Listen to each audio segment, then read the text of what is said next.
think that's Phil's wallet, just so you know. I think. You want me on that side? No, that's Gary. I figure you're gonna kick me and I'm gonna kick him. We'll keep kicking each other. But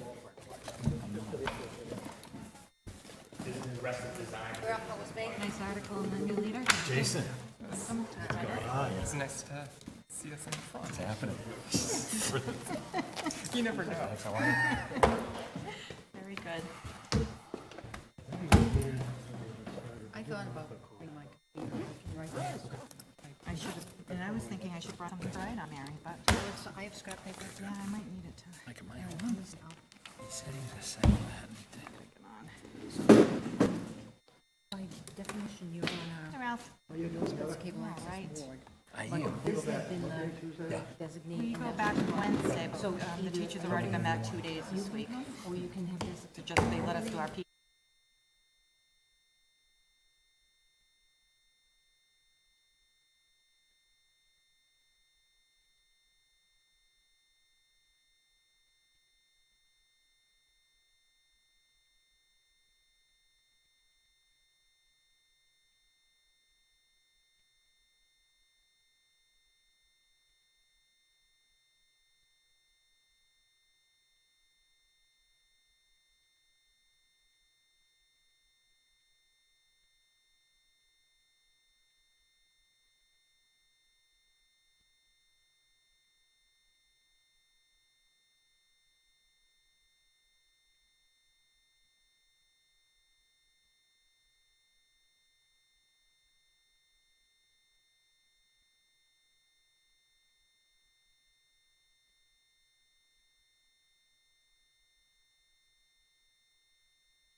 Thanks. Hi. How's it going? Nice to see you again. Things going okay? I know. Well, you have to, I mean, I don't know what's Crazy. I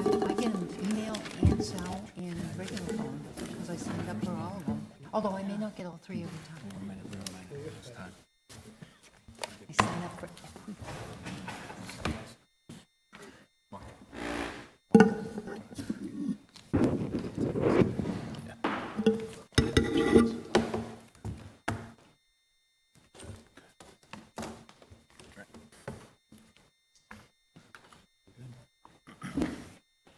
I even pulled the title of it. For you, just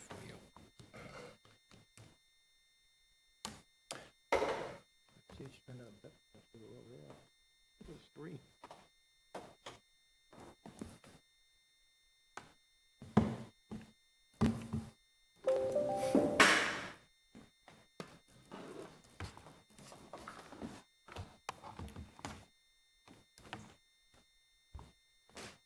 You good? No worries.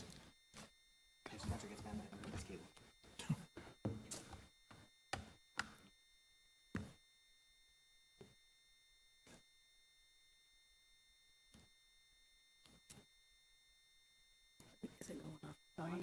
Nope. Hers. Oh, okay. Do we? No. Okay, all right, that's okay, that's all right. Sorry, we just got That's okay, I done wasn't sure. an hour ago. Made some minor changes. Yeah.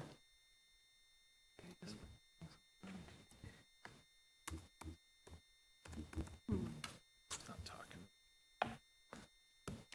Source, I'm gonna go back to source on this.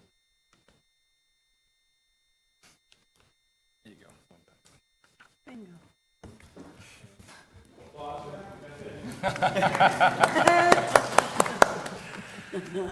All right.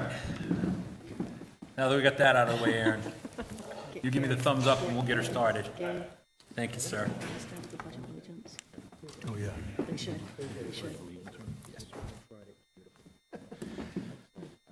All right, ladies and gentlemen, the time being 6:01, I'd like to call to order the School Building Committee for Thursday, August 25th, 2022, at 6 p.m. here at Wire Village School. At this time, before we do introductions, I'd ask that everyone please rise for the Pledge of Allegiance.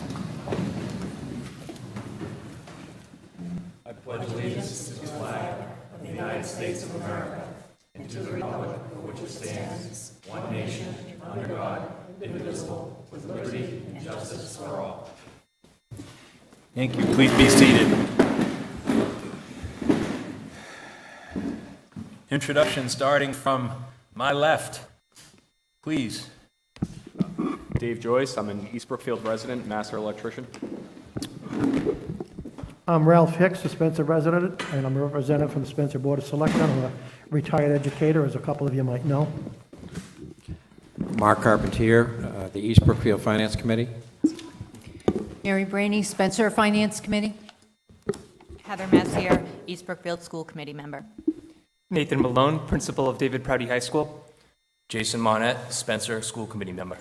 Paul Hahi, Superintendent of Schools for the Spencer East Brookfield Regional School District and Vice Chair of the committee chairing this evening's meeting. Gary Suter, I'm the business manager for the school district. Phil Palumbo, director with Colliers. We are the town and the school district's owner's project manager on the project. Ann Goby, Spencer resident and state senator. Matt Mullen, East Brookfield resident, committee member. Dory Brooks, principal, Jones Whitsitt Architects. We're the architects leading the design team, architects and engineers on the project. Excellent. Thank you very much. One and all on the building committee this evening. I'd entertain a motion to move that the school building committee vote to approve the meeting minutes of August 18th, 2022. Please note that there was no quorum of the school building committee achieved in our joint meeting of August 8th. Therefore, there are no meeting minutes to be voted. So therefore, I'm just looking for a motion, second, discussion, and vote on August 18th. So moved. Thank you. Second. And I have a motion by, I believe it was Senator Goby, and a second by Mr. Manette. With that said, any discussion on the minutes? Thank you to all that helped me clean up some of the editing and typos. I'm good, but I'm clearly not Missy Farrow. With that said, I'd like to call for vote. All those in favor, please signify by saying aye. Aye. The ayes have it. I so declare. It is a unanimous vote. No, it wasn't, I abstained. Sorry. Thank you for that clarification. Is this being recorded, Mr. Chairman? It is my understanding that yes, Then I it think is. we need to take a roll call vote. Okay, very good, then we will do that. Thank you for the But clarifier. let's wait a second. Do we have anybody who's remote? Maybe No, we don't. do not. No, you're all set. I'm sorry. Thank you, sir. My apologies. Excellent, awesome, fantastic. I love the thoroughness, Dr. Hicks. Yeah, all our meetings are in person here forward, sir. So there is no remote option for these meetings. With that said, we had a unanimous vote with one abstention from Dr. Hicks, and I apologize, Mr. Mullen. Yep, You I as wasn't well. here, I wasn't in attendance. Thank you for the clarifiers, gentlemen. Anything additional for the common good before we move on?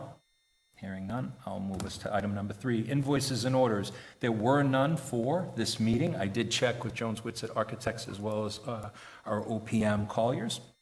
With that, I'd like to turn the meeting over for a public presentation from the building committee itself, started by, I believe, Jones Whitsett and also Colliers. Please take it away.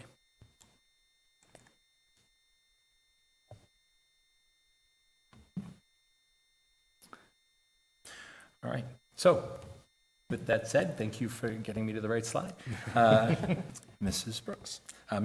So previously, as you know, ladies and gentlemen, to give you a little bit of background, we did enter into our original project back in 2010, 11, and 12. We were unsuccessful with David Party High School building project in partnership with the MSBA when the district removed themselves from the program due to internal district issues. The goal was always to return MSBA to the core program, to the MSBA and the core program after the events in 2012. As a result, I think it's important to note, and something that has been discussed in many meetings, that we had submitted a statement of interest for a new MSBA core project after struggling to maintain accreditation of David Prouty High School in April of 2018. We were invited by the Mass School Building Authority into the eligibility period, and were very graciously accepted in December of 2018. The feasibility study began with MSBA support in April 2020, and we also enjoyed the support of both our towns supporting the feasibility study and the ability to move forward at that time. The feasibility study and schematic design were completed in June of 2022. This is important to note because that is much of the information you'll be looking at this evening, ladies and gentlemen in the audience. And in case I did not say so, thank you so much for making the time to be here this evening as we are here to inform the public of the project. With that said, I'd like to turn it over to Mr. Malone regarding accreditation issues. So as principal of David Prouty, first of all, I have to say I'm very proud of our school and the work that we do. We currently do have accreditation, but we are on a probationary status. Our accreditation process is done through NEASC. They go to all of the schools, and they look, and they are what gives our high school diploma value. When a student from David Prouty graduates and they apply to their college of choice, the colleges look to see that our high schools have had accreditation. About 5 years ago, we had our last accreditation process where they went through, they looked at our school for all sorts of things. They were looking at our instruction, they were looking at our curriculum, they were looking at, school spirit and leadership, and also the facility. At the time, there was a 95-page report that they had put out of all of the findings of the school, and they had a bullet-pointed list of several of all the things that we had to address. This previous spring, we had to do a 5-year update about everything that we've done over that time, to address the concerns that we needed to. They commended us on our instructional changes, our curriculum changes, and unfortunately said that we were still on probationary status. The probationary status at this point leaves 22 points that need to be corrected, and every single one of them is our building facilities. So at this point, we're going to continue improving our instruction. We're going to improve our curriculum. We're going to do all the wonderful things that make us a wonderful school. But until we fix our facilities with these 22 points, we are going to stay on probationary status.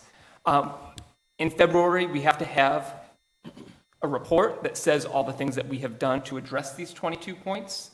And I'll be perfectly honest, the thing that concerns me, and as you kind of read through these points don't capture the things that made us almost have to shut down school last year. Last year, we had an extended February break for students, but it didn't feel like a break for administrators and teachers because we didn't have heat. We had pipes break. We had to have the C building, that's the gym area, shut down for an extended period of time because it was unsafe to have students in there without someone from the fire department to make sure that something wasn't going wrong. And that doesn't include a whole bunch of other issues. And I don't want to overstate it, but whatever we do, we have to fix David Prouty, the building. I think this project, it's given a lot of input from our faculty and offers all sorts of instructional things that will make our school better. But at the end of the day, we need to fix the building. We need to keep our accreditation. So I'd like to pass it on to the next speaker. Very good. Do you want to take that? Yep. Okay. So in relation to those items that are mentioned by NEASC on the accreditation that have to do with the building and its conditions, it should be known, and the district has done quite a bit of work since 2015, and that's when I came here, to try to stem the tide of some of these repairs and improve what we could. But we tried to do it in a way that was mindful of the fact that we were going to get back into the MSBA core program. So we didn't want to spend $10 million, $20 million on a building, which would then probably make us ineligible to be part of the core program. So we did what we had to do, and we used district money for the most part to make those repairs. For instance, on that list, you'll see some asbestos abatement listed in a couple of places. That's clearly the largest expenditure that we've made since 2016. We spent just over $1 million in abating asbestos from various parts of that building. It started with a leak in the roof in 2016, and we had to replace ceiling tiles. They were all asbestos. We had to replace floor tiles, which are also asbestos, and we did that. It also caused us at that time, we replaced the roof on the B building, so that's about 5 or 6 years old. You'll probably have heard of the Siemens project, but we spent about $720,000 on heating upgrades for the building. We put a new boiler in, which was going to fail. And some heating pumps to get the water to circulate throughout the building.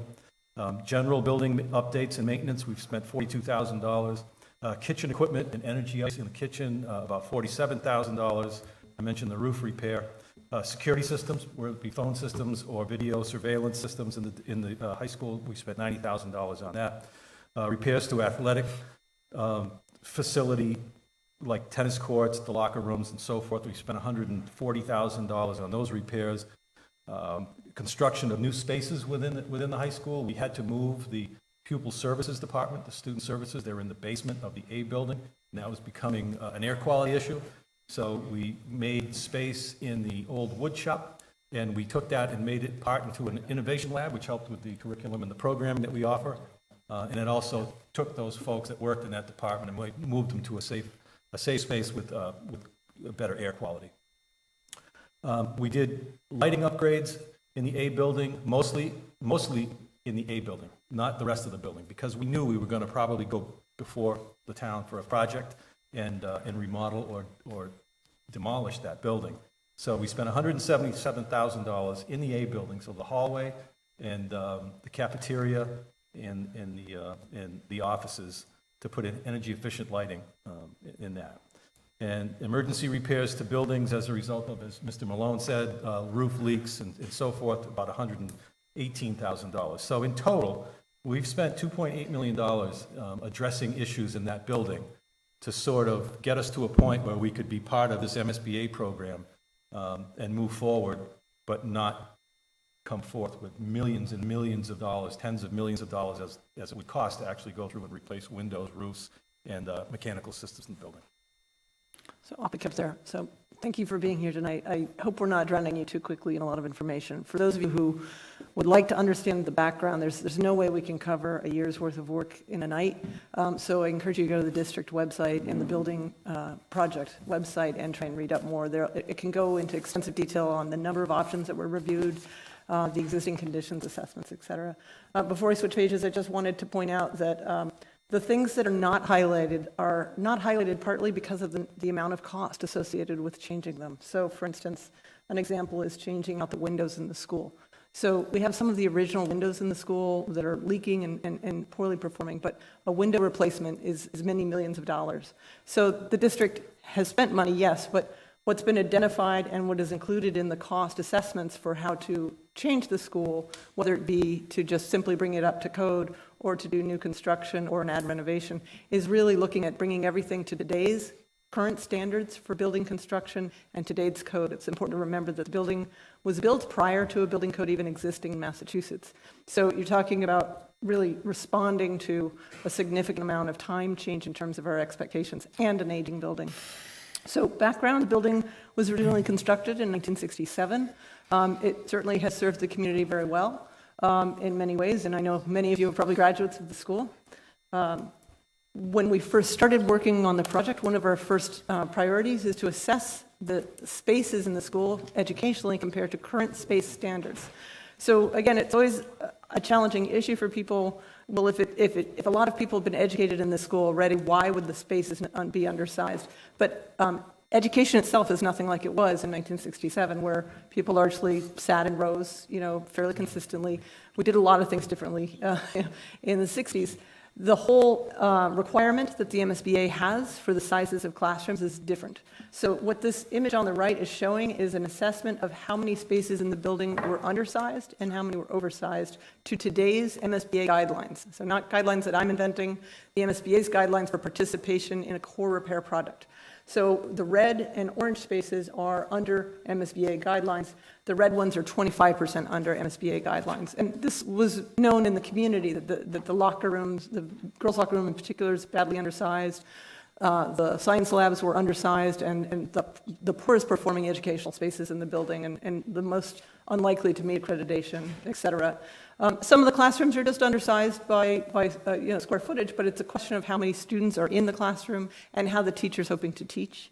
So that helps to address that and understand it. The administration spaces are undersized, and that's partly because of how much, again, has changed over the course of the decades in terms of requirements for administrative staff and support staff in the school. There's a significantly larger population of adults working in the school, many of whom are providing support services to students with special needs. So that has caused the school to become undersized in areas. And then in blue, you have spaces that are oversized to the MSBA's guidelines. Now, it doesn't mean that they're too big to be used. It just means that the MSBA, if you were building new, would not support that large a space for this school. So that's the auditorium and the cafeteria. And again, those are public spaces that communities tend to like. And you'll see that influenced the design decision as to which way to go forward. So again, we could go into great length about the existing conditions, but we've tried to just narrow it down to one slide, which is really hard. But in terms of understanding where the building is and where it would be going in a renovation or any change to the school, the building the classroom wing in particular is poorly oriented from a solar perspective. So the classrooms are facing to the east and west, so they pick up a lot of heat and at the extremes of the day. And that, over time, has caused those classrooms to have tremendous thermal performance problems. So the heating and cooling system has been struggling for a while to kind of catch up with overheating in the afternoon. That there was no insulation in the walls when the school was built. There is insulation in the roof, and that's been added to over time, but the walls lack any insulation. So the problem the school district had is that lacking insulation in an extreme cold event, those pipes nearest to the wall were burst. So the orientation of the classrooms is something that would be improved by designing differently. The lack of moisture control in the wall and the slab, over time, that has caused the school to suffer a significant amount of moisture issues. Not necessarily open water, but moisture that can create seepage, that can create mold. So it's had events of mold, and that, frankly, in many schools we see is increasing because of rainfall changes. Like last summer, if you recall, the school did have some challenges, and it had a lot to do with the fact that we had higher rainfall levels. Undersized and outdated track, that's simply in terms of its ability to support track events. It works, but it's limited in its width and how many lanes. So that's been something that's noted. Aging roof systems, the roofs are mixed. Some have been updated and some have not. There are accessibility issues throughout the school. Largely, a lot of that doesn't keep it from functioning entirely. There's an elevator, but for instance, the auditorium has largely been abandoned in its full use because it's not a fully ADA compliant space. So as a part of the process of looking at both site and building, you look at to assess all of the accessibility issues in the building. And some are simply things like sizes of bathroom partitions and doorways and things like that, things that you may not notice, but that would be addressed in a change. There is no fire suppression system in the school. That would be something that would be addressed.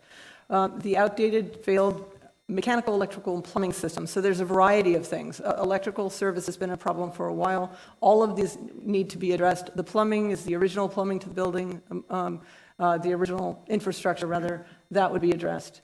Substandard communications and security, there have been some investments made, but I would say is not any comparison to what a new school provides in terms of cameras and access control and support to be sure the school is safe and secure. Even the vestibule relationship entering the school is nothing like what would be designed today to be sure that you admit people in a safe way into the school and communicate with them prior to letting them have access to the school. And then there's, at the educational level, again, the areas that were most of concern, just two of those areas really, I'd say there are more, the science lab spaces and the voc tech spaces. So the district has added vocational programs, expanded interest in the school, but they're being taught in standard classrooms that have, traditional ceiling sizes, lack any of the infrastructure for the power needs for those uses, et cetera. So in a new school, this would be built as proper, lab-sized spaces to support those programs. So the committee worked extensively with us to explore a variety of options. I believe we began with about 7 different ideas of different ad renovation schemes, just a simple upgrade of the building as it is, as well as several new schemes. And each was weighed and evaluated over a roughly 10-month period, to kind of narrow down to get to the one option that was selected to move forward.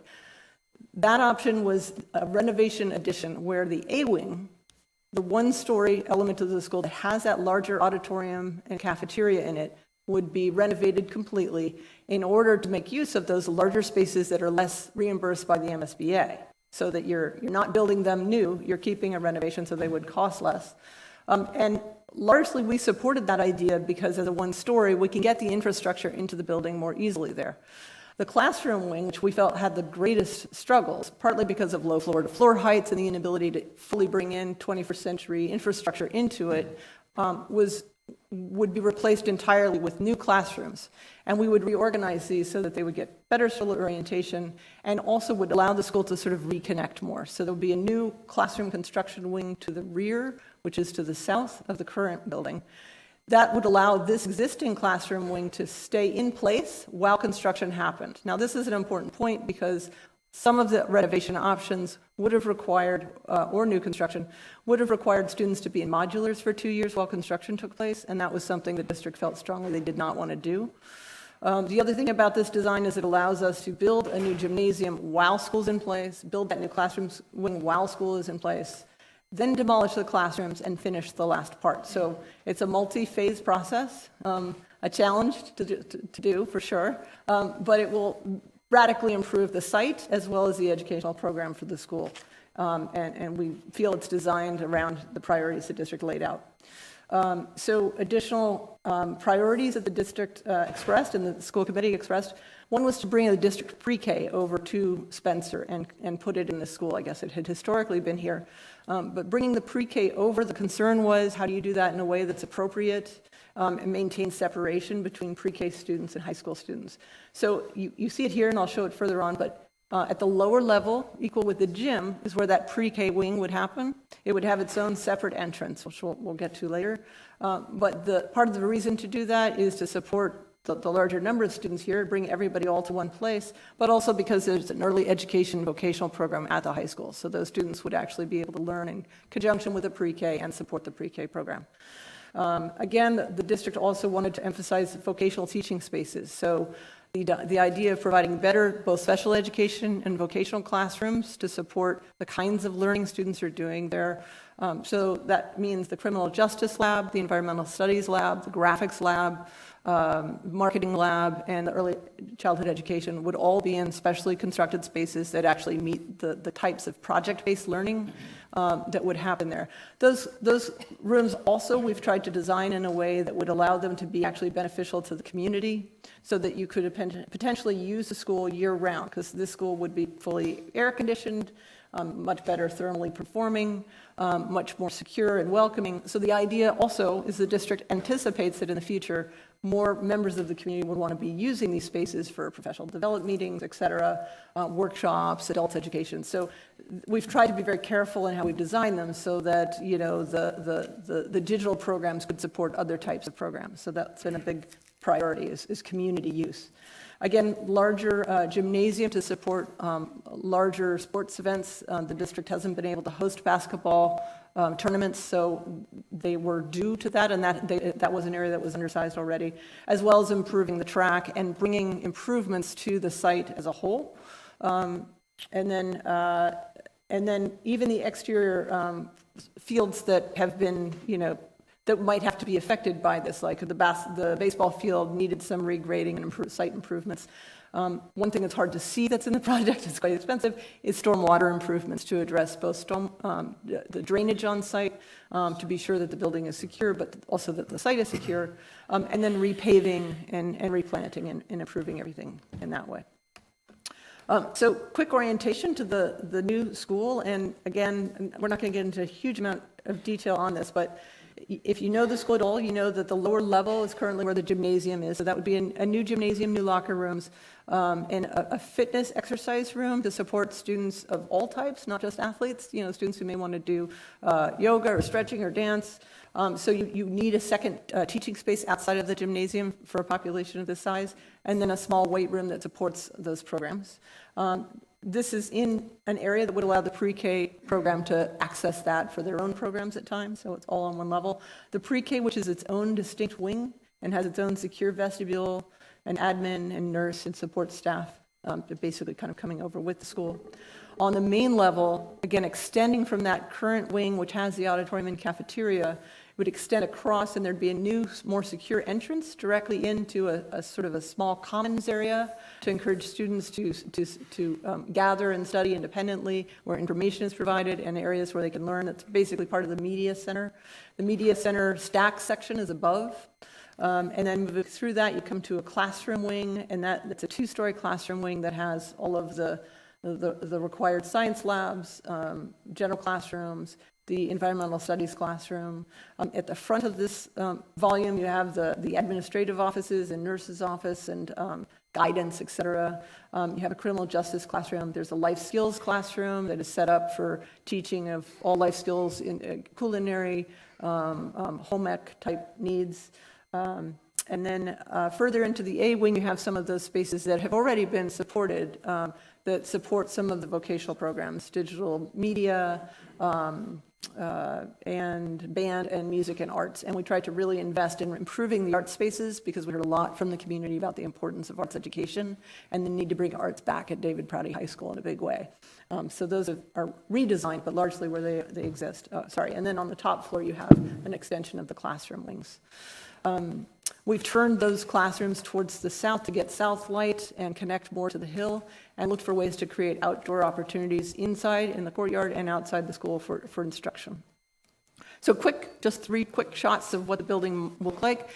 I'll say at this point that we have a year of design ahead of us if the project passes. So these are conceptual drawings to really show the intent and the type of materials and what it might look like so that you can sort of get a sense of it. And you can see here that moving that classroom wing away is going to open the front of the site and not make it feel like it's crowding up against Route 9, and allow us to improve the circulation on site and improve the parking significantly, and hopefully improve the flow of vehicle and pedestrian traffic on the site, as well as things like stormwater and pedestrian movement.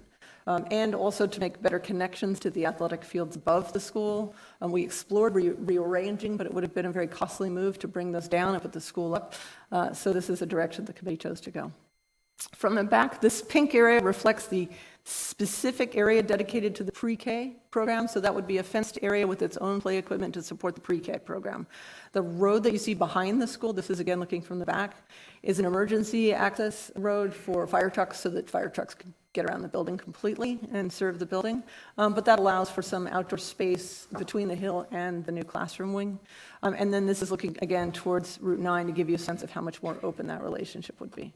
This is just a little bit of a close-up to show you the new entry point. So again, it's a secure vestibule with eyes from the administration into that vestibule and also into the entry in front of the school. We kind of have a different approach to bringing people into the school that's much more secure. So this is really the point where people would be coming in. Again, what does the proposed project include? The complete renovation of the A wing, including any abatement and mold. There is still some. We still are carrying a very healthy budget to address it all. There may be things that you know, they haven't had to deal with because they haven't touched. When we go to this level of an investigation and change, we will be touching them. So all of that's been accounted for. New construction meets a higher standard of building performance. So again, we're not only meeting but actually exceeding current building codes for thermal performance in order to win extra reimbursement from the MSBA, but also to be sure that the school is lower in operating cost over time and thermally comfortable and will last 50 years. New classrooms, a media center, the medical office, and admin spaces sized to this school. Ventilation and AC. So it was a point of concern that ventilation it was operating through wall-mounted unit ventilators. These are not even replaceable at this point. Even keeping the ones that they have serviced has been difficult. So this is a system that meets the current requirements of over 5 air exchanges per hour. The current building has maybe 1 an hour, maybe 2 in some classrooms because of the age and condition of those unit ventilators. So that's something I think people started to pay more attention to. But aren't required to change until they do a major renovation. Air conditioning is cooling. It's just dehumidifying that air and adding cooling, so it's a more responsive system all the way around. In the gymnasium, lesser cooling, but full dehumidification to control temperature there. Handicap access throughout the building and site.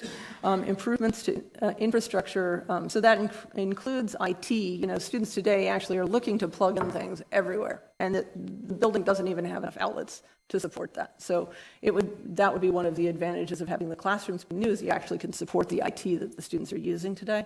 MAA compliant high school gymnasium, equitable locker rooms, a weight room and an exercise room. If you've been to the school, you'll see that the weight room's been relocated into an old science lab, which has actually had mold issues because it wasn't designed to be a weight room. New science labs and vocational studios, a 5 classroom pre-K and pre-K playground. So East Brookfield has 4 rooms, I believe. That fits is really part of the Voc Tech. It allows for growth, but it's also part of what comes with the Chapter 74 program for the early ed. So one of those classrooms is connected to the learning for the high school students. It's observed, and it relates to their space so uniquely. So it's great, adds an extra room for the school. Community spaces, including exercise rooms, digital media classrooms, and conference rooms. Again, thinking about how the community will use this beyond the school day.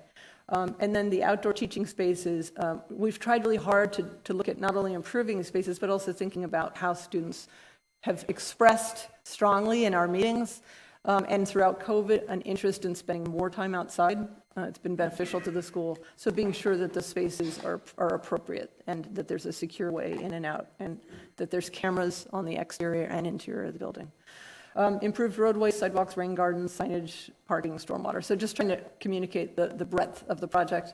And then adding an emergency generator, not only to support the school, but also to be sure that it can operate when power goes down, which is becoming an increased concern. So it's just typically not done today to build a school without an emergency generator.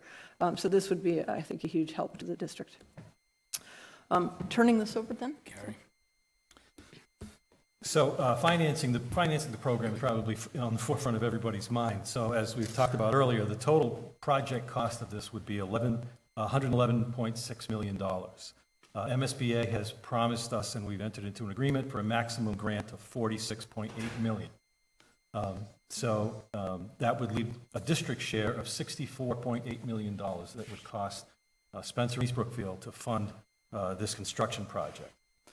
So after we receive the funding from MSBA and we finance the project, on average, at the highest point of the debt service, the annual debt service would be $3,741,500 $525 per year. That would be the payment. So our house payment, so to speak. East Brookfield pays 17.75% of that, so there would be an annual cost to them of $664,121. And Spencer picks up the balance of 82.25%, so that amounts to $3,077,404. So based on the current valuation of the town, based on the fiscal '22 tax recap and valuations that the assessors did, for every $100,000 of property value in East Brookfield, there would be an additional $215 per year annually added to your tax bill. In Spencer, for that same $100,000 valuation, there would be an additional $228, annually added to your tax bill. The median property values in 2022 for East Brookfield are $298,012, and for Spencer, it's $298,788, so they're pretty similar. So the average increase, based on those property values, the $298,000 property values, East Brookfield would see, the average taxpayer would see an annual increase in their property taxes of $640 per year, and Spencer would be $682 per year. Mr. Chairman, question. Mr. Suter, could you explain what highest point of debt service means and what that means for the life of the repayment? It's like we planned it. So Pardon me? good transition to the next slide. So the way the debt works is if the project passes in October, when we take the vote, we'll need to borrow the funds to pay for the additional design and bid documents to take us to the point where we can go out to bid. So they refer to those as the soft costs to get us to the point where we can bid the job and get into construction. So upon approval of the project, probably sometime in 2023, we would borrow $13 million. And that would fund the additional work, or engineers, architects, design team, some legal fees and so forth, to get us to a point where we have construction documents and we're able to bid the project. So we would take that $13 million at the end of 1 year. We would pay the interest on that, which would be $650,000, and that would be split between Spencer and East Brookfield. And that would add $40 to Spencer's tax bill and $37 to East Brookfield. And then, after we bid the job and we get the final prices in, we would then borrow $60 million. So that $60 million would include the $13 million that we just borrowed and we paid interest only on. We'd borrow an additional $47 million to get us through the majority of construction. And we would say, we would bond a second time for the balance once MSBA has to do an audit of the final construction of the project to determine the final reimbursements. So we would bond another $4.8 million once construction was done and MSBA has agreed on what the final reimbursement would be. So there are basically two debt service payments out there. So at the median point when they're both in force, that's what I mean when I say that the largest debt payment would be $3,700,000. Thank you. And so that's how it would play out. It would be a 30-year loan, and obviously we've estimated it. Our financial advisor has prepared all the numbers for the borrowing. It's based on a 3.9% borrowing rate right now. That's high compared to what it's been in the past. It's been 2%, or depending on your bond rating, it could be a little under that. We're hopeful that maybe the economy will turn and it will get lower, but as of today, those are the numbers we're using, is 3.95%. We're obligated to stay with the original debt service for 8 years upon issuing the debt, but after 8 years, we could refinance that debt at a lower interest rate if the market rates were lower than the 3.95%. So we could lower those payments to, depending on what property values were at the time and so forth, what interest rates were. But you know, the numbers we're giving you tonight are the maximum impact that you would see to your tax bills. Okay, so project schedule-wise, we're entering a local vote process, so you got 2 special town meetings, one in East Brookfield, one in Spencer. So the one in East Brookfield scheduled for September 13th at East Brookfield Elementary School at 7 p.m. And then Spencer's is on September 14th at 7 p.m. at the gym at David Prouty High School. And then from there, you have a special election vote. Both towns are going to have that vote on October 4th at the town halls, the 2 towns' town halls. If the project's lucky enough to be approved, it's another year worth of design and bidding, and then construction would start. So assume kind of like a late summer, early fall next year construction start. The construction process would be approximately 3 years. So you can assume the building and site would be occupiable for the 2026, 2027 school year. And then at that point, it would be the closeout of the project and kind of final audit, like Gary mentioned, with the Mass School Building Authority. So what happens if the two towns do not approve local funding for the project? This is a question that's come up from time to time throughout our presentations, and it's important to highlight the bullets that are on the board in front of everyone. Continuing expenditures associated with the building and site maintenance and improvements would obviously continue. Continuing inability to meet educational program goals and accreditation requirements would be a struggle.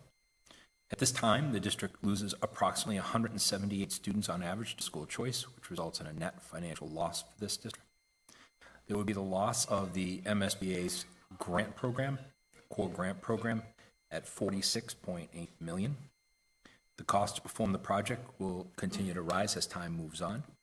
And something to note, where, as I mentioned in the beginning, where we'd already been as a district in the project initially back in 2012, the chance of being accepted back in after a second invitation would be quite a while, if at all. The district's already been there, and it's unlikely for many, many years. The MSBA does not reimburse for additional feasibility studies, and clearly notes in their policies and their policy statements as well that a failed local vote likely result in the school district being required to submit a new statement of interest to the MSBA and wait a second invitation, or in our case, a third, for the MSBA to enter the feasibility study phase once again of the MSBA's process. We've heard from time to time the question of, well, is there a plan B of some sort? We had looked and asked our specialists and technical experts to run a scenario of what that would cost. We began presenting some of this information earlier in the summer. The cost for a quote-unquote Plan B would be an estimated cost of building up to current code standards would be approximately $66.3 million. This assumes a construction start of spring 2024. A later start would only increase escalation costs. This option was rejected, and this is important to note, by the school building committee during our feasibility study, primarily because it was too expensive and failed to meet any of the district's educational goals. The existing building makes many of these upgrades extremely difficult, as highlighted by Dory earlier in her slide deck. Modern ventilation systems simply would not fit, as an example. If chosen, this process would require another feasibility study and local vote process to take place. So when Superintendent Hahi mentioned, these school projects don't get cheaper as time goes, this chart here is a cost per square foot chart that the Mass School Building Authority puts out at all their board of directors meetings. They have 6 a year. This is one of the most recent ones. And what this shows is, if you pan to the left of the chart, that dates back to the beginning of 2009, and then far right of the chart forecasts out to 2024. And as you can see, kind of that orange line just kind of increasingly going up to the upper right of the slide. That's the cost of these projects. And then the green line that kind of stays steady across the bottom of the chart is a cost per square foot cap that the Mass School Building Authority kind of puts on their reimbursement process, so they can kind of regulate their expenditure to the different districts in the state that need their funding help. So a couple things to highlight. At the left part of the slide where we have kind of that blue oval, that's circling where 10 years ago when the David Prouty High School project was happening, the cost per square foot for that chosen scheme was like around $350 a foot.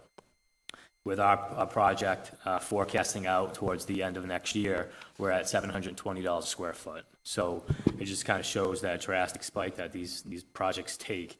And the other thing to highlight on the slide is, as much as these projects escalate up, that cap that MSBA puts on their reimbursement, generally speaking, doesn't align with that escalation. So as time goes, your delta between what your project costs and what they're going to reimburse gets bigger and bigger and bigger and bigger.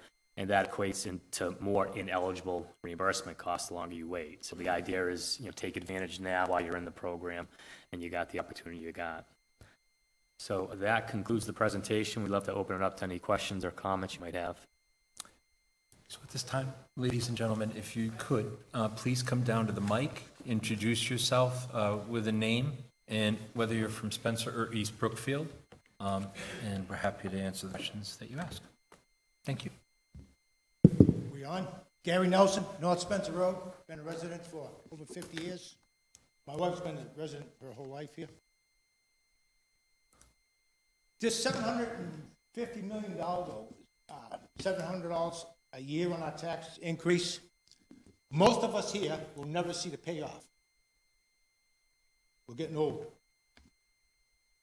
They're not telling you the whole truth. After that $700 they add on to your taxes, there's also 2.5% override or 2% increase on your taxes.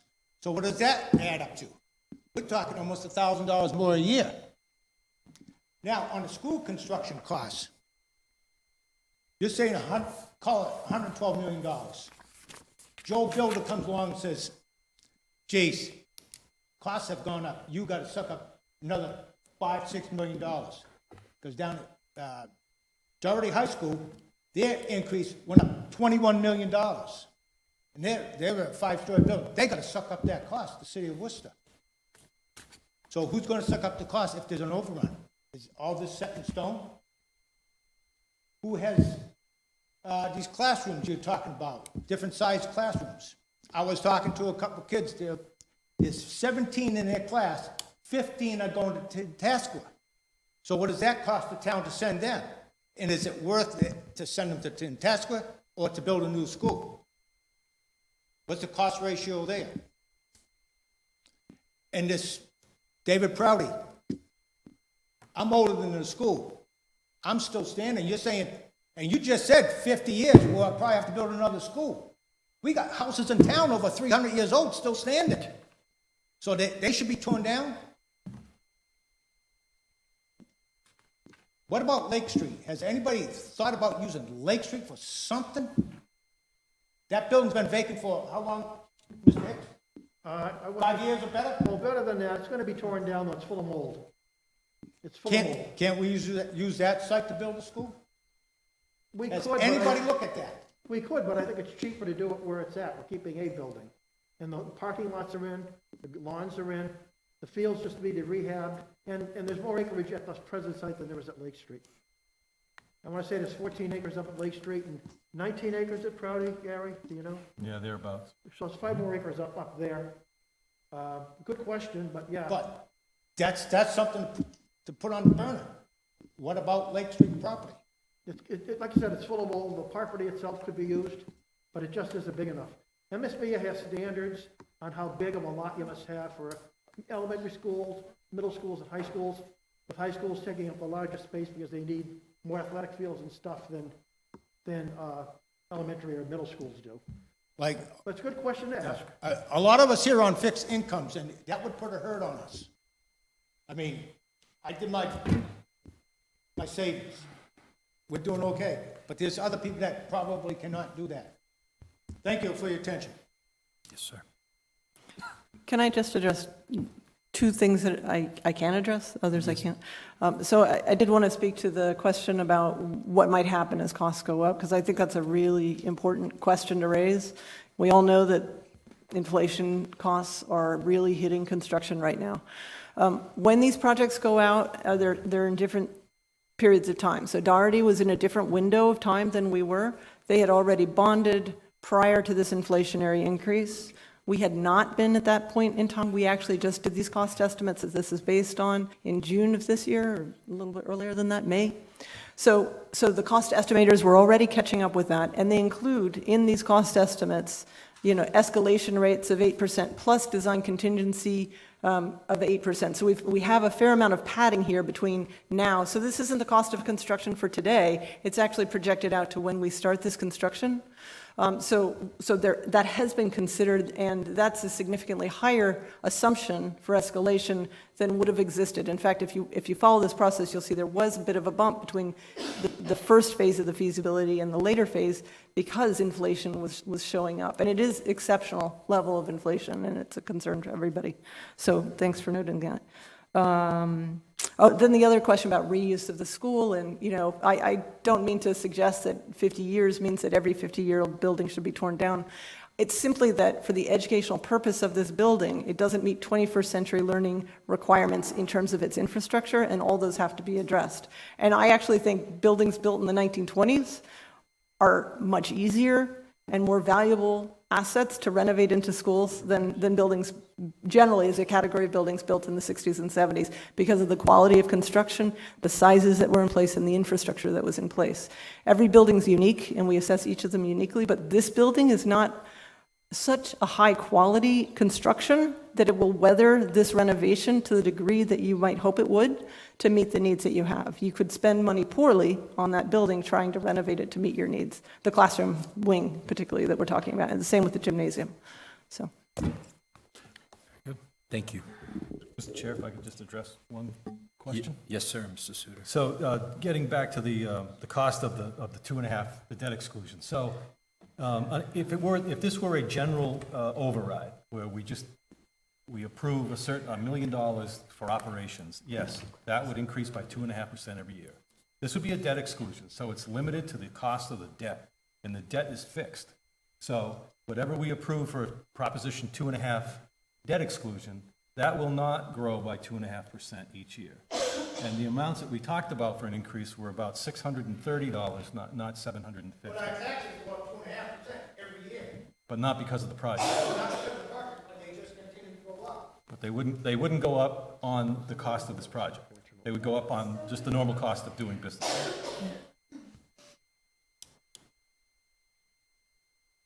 I think, when it comes to the fact that, taxes going up and having to pay for this, no one wants to see people have to pay more. And, that's something that we've struggled with, as we've talked options. I think, going over the NIASC report and the fact that we are at risk of losing our accreditation, I think part of the problem is we don't have the choice of spending this money or doing nothing. We either have to spend this money and get a new opportunity to have something that could really help improve instruction for all students and help the community in different ways. The other option, and I'm not one to speak, but Gary's number, I think it was in the 60 million range for renovation. That's for making it so we keep school running, and that doesn't improve instruction, that keeps the doors open. So all of a sudden we're looking at you have to pay this much money, and that's awful. But if we do this renovation, we'll look at the benefits that are going to be provided versus throwing money at keeping something going that is not doing well. We are struggling.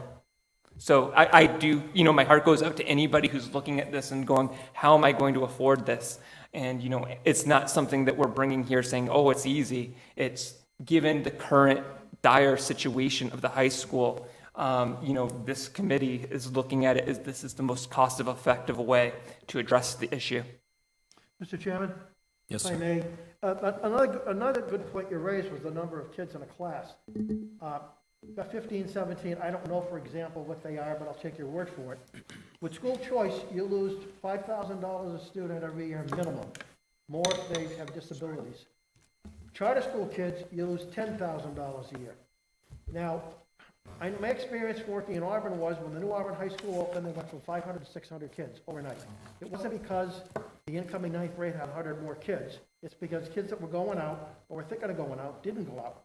But what you can do with a 15 or 17 classroom ratio, if you will, is easily absorb another, let's face it, 178 kids that are not all high school. Some are middle, some are elementary. But let's say that a third of them are, 60 kids roughly, all right? You sprinkle those out into different classes, and you're only increasing class size to 16, 17, or maybe 18 or 19. In the meantime, that money comes back here, and it's money the district has that doesn't have to spend an awful lot of that money because we already have the infrastructure in terms of staff, courses, textbooks, et cetera, et cetera. So it's a win in that respect for the taxpayer because you don't have all this money leaving town. It's over $1 million right now, I think, at school choice and charter. How much is charter, Gary, approximately? Just over 1.2 million. 1.2 million. So a lot of that money is going to come back. It's like that Kevin Costner film, if you build it, they will come. I saw it in Auburn, and it's happened in other places as well. But you raise a lot of good points, Gary, but the bottom line is this, too. If we have to do the repairs to the building, we're not going to get any MSBA help.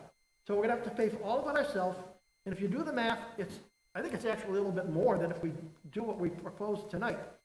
And as a result of that, we're going to fix up a 60-year-old building approximately, and wind up with a 60-year-old building. The classrooms are too small, the labs are way too small. The gym is too small according to standards. The locker rooms are a disgrace. They've been that way for many, many years. I could go on and on, but I don't want to take up the whole darn meeting. But there's a lot of things that will be done, including proper air filtration that we don't have right now. Those univents that Mr. Suter talked about, with the pipe breaking and everything, that happened back when I was superintendent, probably a good 15 years ago. And we started the ball rolling then to do something about renovating the high school. And you know, I'm not going to get into what happened. If you've been in town long enough, you know what happened. Okay? When I went up to Ashburnham and Westminster, I remember it was New Year's Day. I checked out of a hotel where my nephew's wedding was up in Ayer and got a phone call on my cell as I was checking out that the exact same thing that happened in Prouty this past winter and happened when I was superintendent about 15 years ago, happened at Overlook Middle School. The univent blows because when the wind really blows hard and the temperature is around 0, enough air gets in there, enough cold air gets in there to freeze. We're only talking about a 3/8 inch piece of copper coil that brings the hot water into the univent. And why can't you just replace a new HVAC system? Because the floors between 1 and 2 and 3 and 4 in the high school, I don't know how big they are exactly, but my understanding is they're like this, and you need like that much for the univents, univents for the HVAC. There's not enough space between, because when that school was designed back in the mid-60s, you know, there wasn't that type of air handling available. Everybody used univents. Now, nobody that I know of is using univents. Mr. Chairman. In a school. Mr. Chairman, Thank you. Dr. Hicks, if I understand you, did you just say that if we go with the renovations for $66 million, we get no money back from, on a reimbursement, yet we're looking at $46 million with the That's my reimbursement? understanding, yes. So if I understand what you're saying, the taxes will actually go up 50% more if we don't go with a new school? Yes, yes. It's crazy but true, because MSBA will only do what they approve, and they approve a complete renovation and addition. And they give you a chance to vie for the money, which we've done. And as Dr. Hahi said, this is the second time we come. If we go back a third time, I don't know how long we're going to have to wait, but they're going to say, well, they cried wolf twice. We're not going to put them to the head of the list, unless there's a fire, God forbid, or something like that. But that's what would happen. We'd be on the hook for it ourselves. And yeah, you can nickel and dime it here and there, but it's still going to be it's going to be tens of millions of dollars. The roofs have to be replaced. Something has to be done with the ventilation, even if it's Mickey Mouse. And I go on and on and on. I don't want to. The presentation is pretty clear. I think this is the most cost-effective way to go. And unfortunately, when you look at $111 or $112 million building for a high school, if you look around, that's what they cost for a high school of this size. One of the Doherty High School, someone mentioned Doherty, might have been Gary, what that's costing. It's a much bigger school, of course. But we built this building. Tell you how crazy school construction is. If you go home and watch the news tonight, you're going to hear on Channel 4 at least how much college education has gone up over the past 30 years. And it's just like 400%. It's ridiculous, okay? This building, I was on the building committee. It was built and opened in 2004, okay? And as a result of that, all right, it cost $20 million. And MSBA kicked in about half, okay? This building is how many square feet, Gary? About 100,000 square feet? 127 approximately. Oh, 127. And the new high school is how much? How many square feet? That is the high school. Oh, Oh, the that's design new is high school. 127,000. No, this building, Gary, Oh, this one. this high school, this school's about 100,000 square feet, isn't it? About 105,000. 105,000. So, $20 million 18 years ago for a school that's almost as big as what today is going to cost $111 million. And that price is only going to go one way. And yeah, you could keep it going, and we can keep moving our kids to school choice. They shouldn't have to leave Spencer or East Brookfield to go to school. They have a high school, but they will if we keep the old building. And as a result of that, you know, we continue to not get the money from the state for reimbursement for those kids. I'm an educator. To me, it's a no-brainer. I'm also retired on a fixed income. Yes, I can afford it. I'm fortunate. Okay? My wife and I have pensions. We have a 403B, which is like a 401K. We can afford it, all right, without putting a crib on us. I know there are people who can't afford it. And if they vote no because of that, I respect that. But don't vote for it because don't not vote for it because you think there's another way out, because there really isn't. And sooner or later, you'll pay the piper. I may very well be gone at that point, all right, because I'm getting to that point where I'll be saying bye to everybody. But the younger folks in here, you'll still be around, and you're gonna pay a lot more then. More importantly, what about our kids? What about the kids from Spencer and East Brookfield? Don't they deserve the same opportunity that the kids in the 5 towns that belong to Tantascwa deserve? Or the kids in Auburn, or in any of the other towns in the area that have new schools that have been built in the past 5 or 10, even 15 years. They deserve something that they deserve today. And I'll tell you, when this old school when high school was being built, I remember the conversation I had with a businessman who complained about it. And when he said to me, hey, it was good enough for me, why isn't it good enough for you? I had already graduated from high school, I was in college, but that's what he said to me, all right? Times change, all right? And if this building could be completely renovated, we would do that, all right? A building that's built in the 20s, even in the 30s, you can do that with. I look at Chicopee High School, the old Chicopee High School in Chicopee, where I worked years ago, one of the buildings I worked in, and that was built around 1920, all right? And it was renovated in the late 70s, and it was renovated again about 10 years ago and made into a middle school when they built the new Chicopee High School. They didn't abandon the building. They were able to use it for a middle school because of the quality of the construction and because of the size of the classrooms. Most of you, all went to schools like West Main, Pleasant Street, Grove, whatever, okay? The classrooms are much bigger then. They did this back in the 60s. Limit to what you can do. Yes, sir. Here. Dollar for dollar. They went to build a new school, let's say at Lake Street facility. Yep. If we get more state money versus town money on that for a new school. I think you'll get less, because if you're renovating a building, they will give you a little bit more because you're saving an old building. So by keeping what we're keeping, we will get more. You wouldn't get any more, I can promise you that. You would not get any more. Then it comes down to, she mentioned about the 8 on the building, less spending. Yes, that's true. We're gonna renovate Where that. does that come in and say, oh, this is falling down, we have to replace that? No. So somewhere down the road, we're building a new facility No. on Lake Street. No, a building has been vetted, it's been looked at, it's got strong bones, it's got a terrazzo floor, it's got brick walls where you'd only have wallboard today. There's a lot of reasons to keep a building. The auditorium is bigger than if you built a new building. Because if you built a new building, the auditorium would be about this size. Dr. Hicks? Just for the record, please allow me to interrupt for 1 second. Ladies and gentlemen, happy to answer any questions you have. Please just come down to the mic. We're also trying to run this program this evening on cable, and it's okay. Mr. Nelson, I completely get it. I know that feeling. So I just wanted to make sure, we had people on the record and also recognized. But just for what it's worth, so because the public at home can't hear you from up there, sir. That's all. So thank you. And please, I apologize. That's okay. I just wanted to respond to the question about building new on another site. So that would definitely have been a more expensive prospect. So one of the options that was explored is building new entirely. The renovation, new construction that we, the ad renovation that was selected by the committee has a lower cost per square foot of the renovation for that area of the building than all new would have been.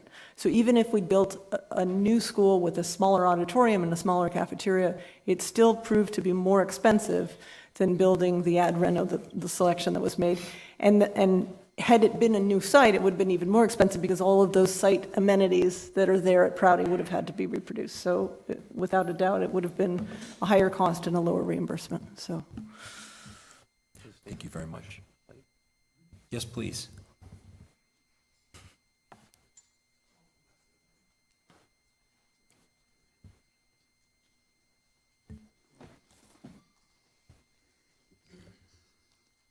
Good evening, and thank you very much for the time. My name is Arthur Dusso. I live on Condon Drive in Spencer, Massachusetts. Unfortunately, a few years ago, I was put on a fixed income because of a bad heart. I don't make $32 an hour anymore diving in and out of Boston traffic at the Logan Airport. I now pay for meds. I had to give up my car because I couldn't afford it. I can't afford this. I really can't. I feel for kids. I grew up in the Worcester public school system. I know what it's like out there. And comparing the Doherty High School project to this one is nothing. Doherty High School It's $238 million for 1,700 students. North High School, pretty much the same thing. They still have to replace Burncoat High School, which is as old, if not equally as old as David Prouty.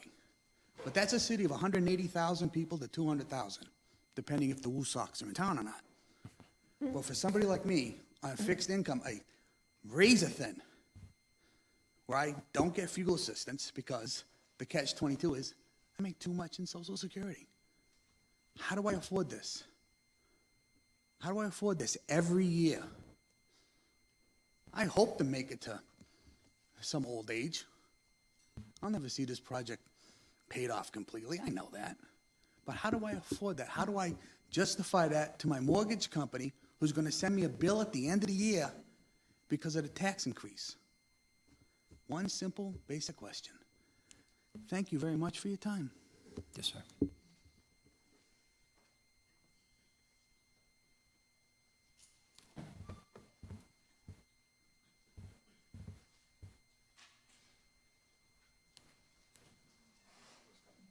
Thank you, sir. Yes.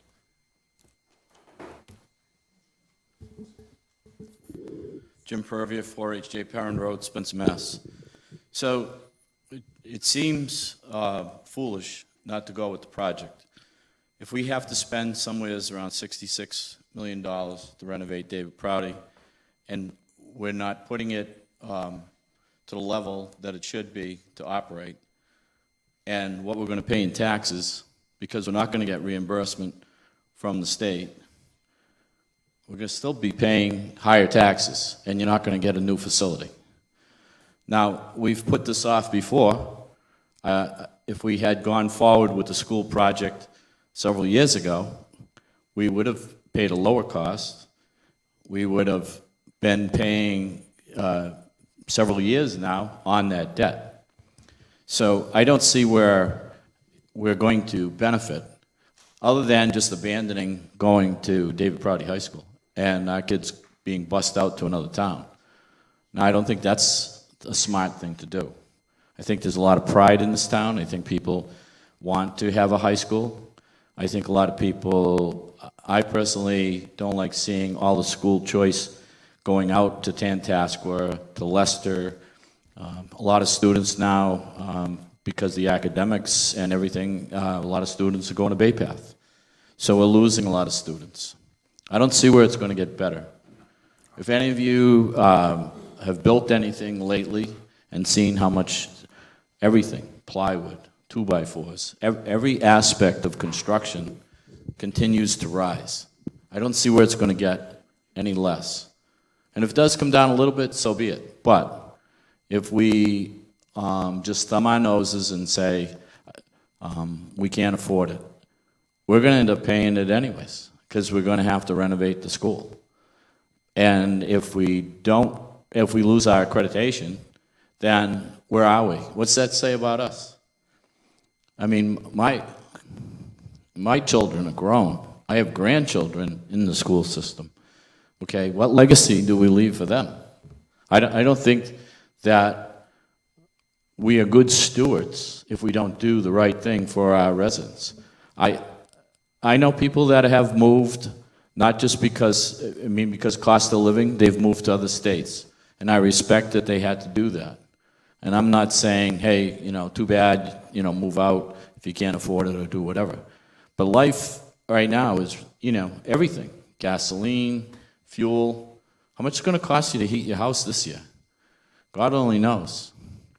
So there's a lot of outside pressures, facts, what's going on, that this committee, okay, and whether, or anybody that would be taken charge to oversee a new project would be facing.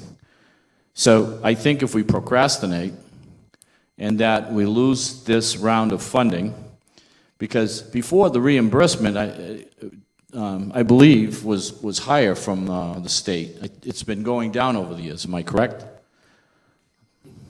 Mr. Palumbo. maybe you could answer that, sir. So in other words, what they would give a community, that has gone down. It's more ownership to the community to pay the, Yeah, so earlier on in the Mass School Building Authority program, say a city like Worcester, their reimbursement rate was probably higher, say 10, 15 years ago than it is now. And same would be for other towns and other cities in the Commonwealth. right. Yes. So if we wait, the reimbursement could, and we're fortunate enough to be accepted again, okay, the rate is probably going to be down more. But construction cost is absolutely going to be higher. Absolutely going to be higher. Labor is going up, materials, everything. And, when do you say when? Okay? Do we leave it to our, where we're going to just say, no, I'm not going to vote for it? Too bad. And it's like having a hole in your roof and say, well, it's not raining, or I'll just put a pot under the, catch the rain, and everything continues to deteriorate. Nobody likes to have to pay more and find ways to do whatever, okay? It's tough. It's very, very tough. Making those choices, okay, for everybody personally, to run their house, apartments, cars, doing whatever. But these costs, it's not going to be any better. It's going to be worse if we have to pay that $66 million to renovate David Prouty and not have any reimbursement. The taxes are probably, I do the math, are going to probably be even higher. So what did you do by procrastinating and not doing the project? One question I have, aside from finances, so when you redesign the school, are we cutting into the hill to put these buildings? Are we cutting more into there? If you look at the topography of the hill, it's steep, but it's not consistently steep one way, so it kind of steep, and then it settles a little steep. So we are cutting in, but we're cutting not that much in, and we're opening up behind to allow that road so that you're not, we don't put any classrooms or any occupied educational space underground against that hill. No, but my concern is this, the idea with the weather the way it keeps changing. Right. And with the deluge of water that we keep seeing around the world in different parts that have never seen that. So is there going to be a significant, not just a few small drains? Because if that hill, okay, if a lot of rain comes off of it, that structure is going to be protected. It's not going to be flooded out. Right, considerably better than the design currently. We actually are putting... No, I'm not asking you to be better. Well, I'm asking you that it's going to be in place based upon where we're going with weather. Just like the city of Boston, how the buildings now, they have to be, anything has to be at a higher sea level because of everything that's going. So knowing that hill, let's just talk about Spencer. Knowing that hill, okay, and if we had significant rainstorms, okay, I'm not just talking during construction, I'm talking once that's there, what do you have to ensure for the water that's going to come off of that hill? So I should go over the site plan with you. A lot of the costs, one of the reasons why cost is difficult on this project is that site costs are particularly poorly reimbursed by the MSBA, and we have a significant stormwater investment on this project.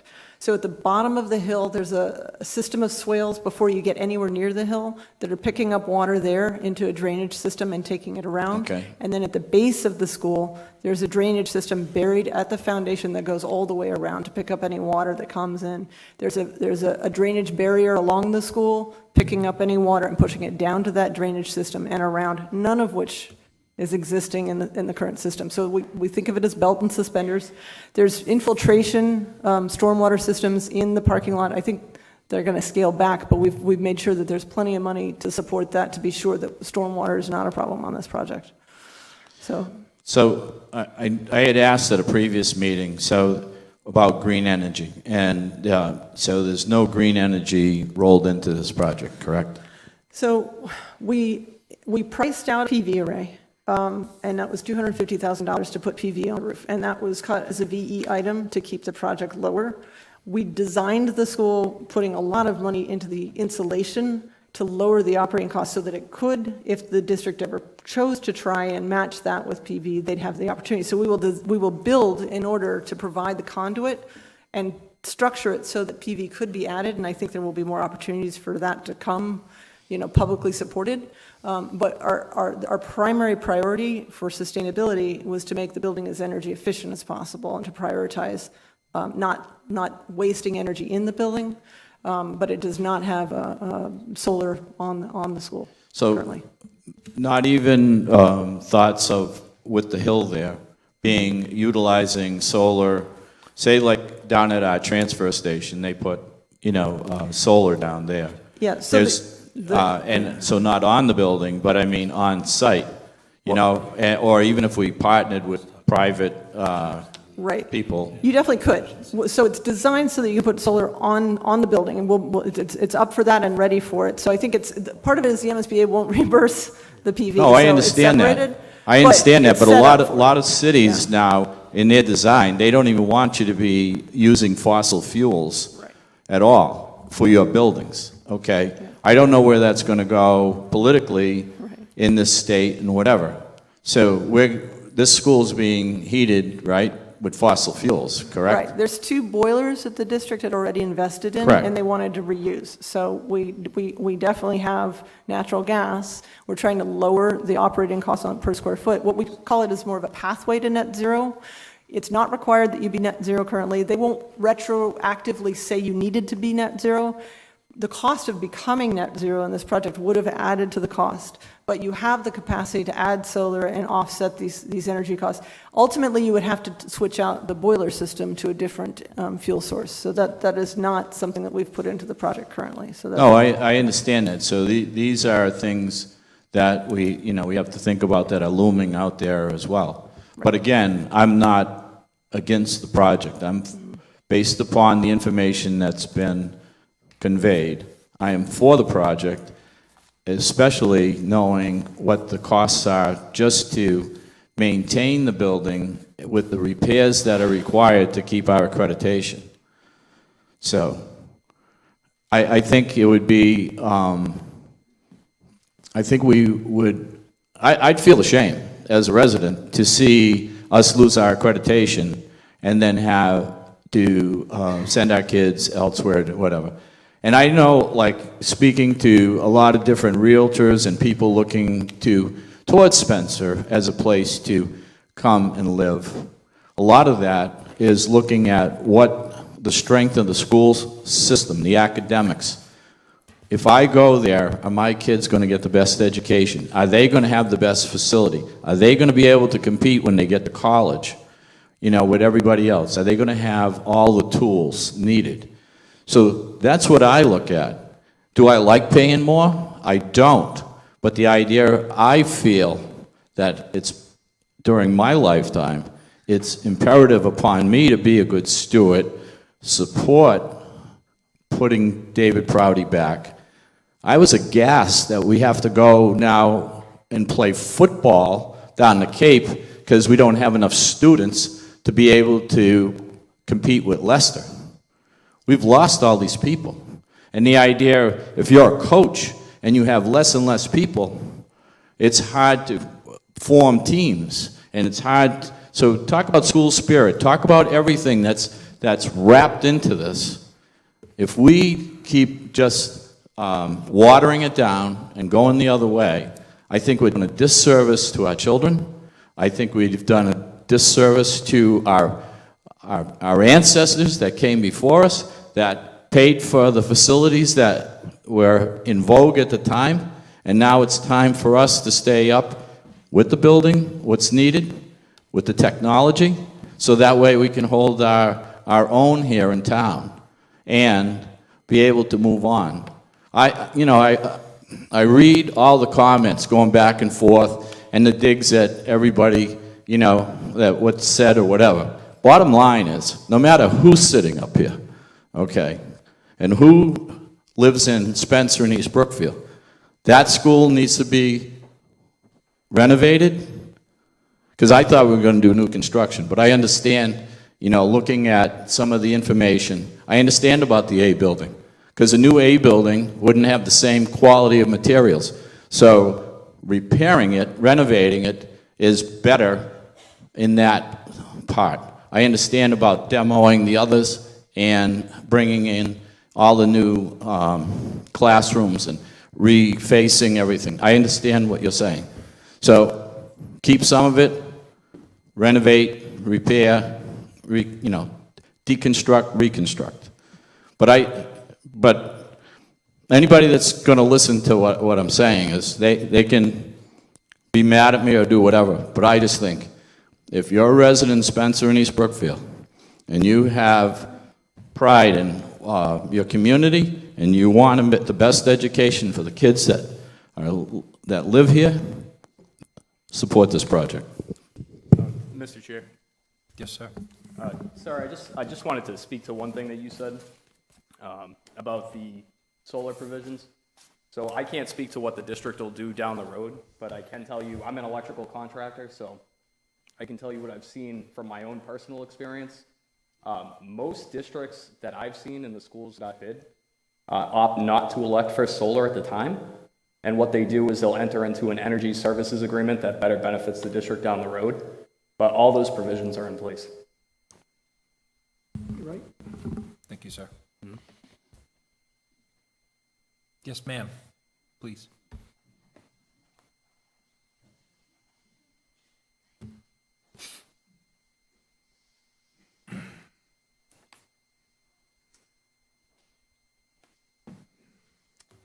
Hi, I'm Carol Koval. I'm from Spencer.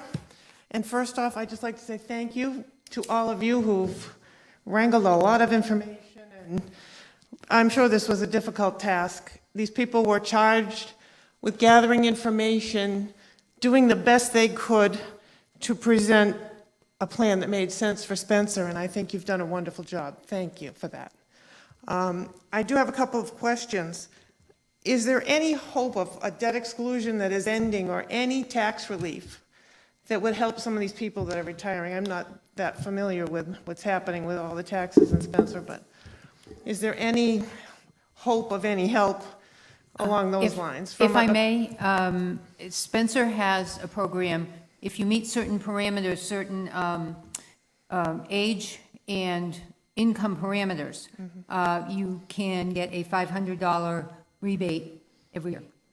Up to, I believe, 72 residents are eligible for that. Currently, I believe there are only 5 people taking advantage of it.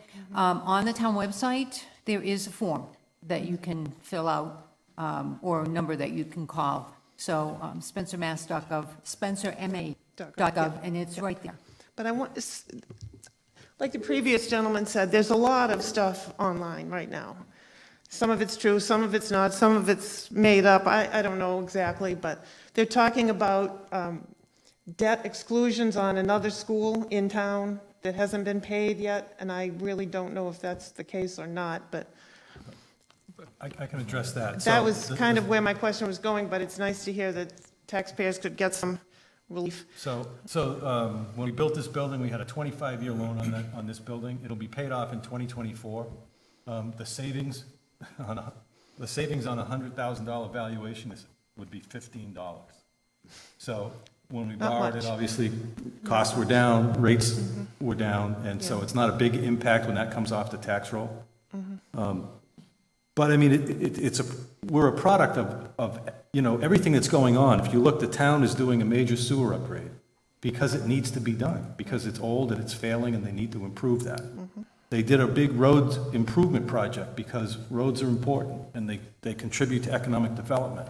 And that's on as a debt exclusion now too. So there are a lot of things that as a community, I think that we're obligated to keep going and pay forward. And the school is one of those. And I do believe that the school could be one of the biggest economic development catalysts for this community. We can't say that, and we can't predict what will happen. But I can tell you that we send 50 students, and we send a lot more out to other districts, but 50 students go to Tantascwa. What do they have that we don't have? They have a new high school, right? And they have programs that we no longer offer. And I know personally some students who left here because we stopped offering an arts program because we don't have a performing arts center or an auditorium that will support it. It's not ADA accessible. So they went to Tantascwa, they have the program, and they love it there. So I think if we want to keep our students in town, we don't want to bus them somewhere else, we have to consider this. And it's going to be difficult. It's going to be difficult. It's always difficult paying more money. But Chief Purvey said, you know, we pay it forward, right? I mean, every generation has an obligation, and it's not easy. It's not easy for us to sit up here and ask for $111 million. But if you know and you can envision what the impact might be to our community down the road, both Spencer and East Brookfield, this could cause growth in town. This could cause more families to move in town, and so expand the tax base. So, over time, maybe we pay less. It's because it's spread out over more people. Businesses might move here. We don't know that, but it's probable that would happen. It sets the stage for that to potentially happen, and I would agree with that. And my husband graduated from Prouty 50 years ago, my children about 25 years ago, and my grandson will be a freshman at Prouty this year, which brings me to two comments. I'm happy to hear about addressing student safety, which is so important right now, and the arts. My daughter from Prouty graduate and UMass graduate is a music teacher in Oxford schools, and the arts are important. Sometimes that's where a student finds their place in the world.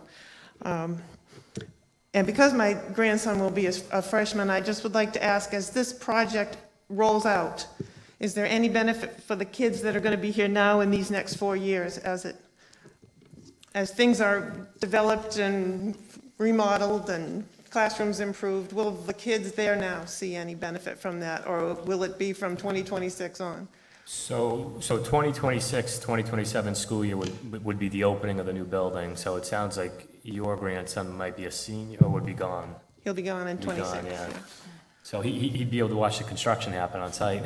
Right. Which is an awesome Right. I experience. just wondered if it was like an all or nothing thing, or if there were some benefits that would Yeah, be well, good. Actually, just checking, yeah. One other Classrooms? thing, so because it's what's called like a owner-occupied phased project, it happens in blocks. So the current phased layout, and we gotta strategize more on this, but the current phased layout is that the new gym and the new classroom addition towards the hill would be occupiable for the 2025-2026 school year. So that would be your grandson's senior year. Yeah. And then the following school year would be the completion of the classroom wing that's kind of taken up the B wing area. Thanks. I think this is the right thing to do, which is not necessarily an easy thing to do, but it's the right thing. Thanks. I'd just like to add that there's also a senior work-off program in Spencer where the seniors can apply for town positions, and they earn, I'm not sure, up to $1,000 or $1,500 off their, I think it's 1,000, I know it's not just. yeah, up to 1,000. And the jobs don't require heavy lifting. No, not at all. Many of the town departments are happy to have people come in. Question, Gary Nelson again, North Spencer Road. Yes, sir. The houses along David Prouty, have they ever gone up for sale? Or have anybody tried to approach them people about purchasing their homes? Let them live there till they're gone, but let the town buy them. They stay there forever till they die, hopefully a long time. And the town could take that over and make that another entrance. And you talked about the fire road in the back.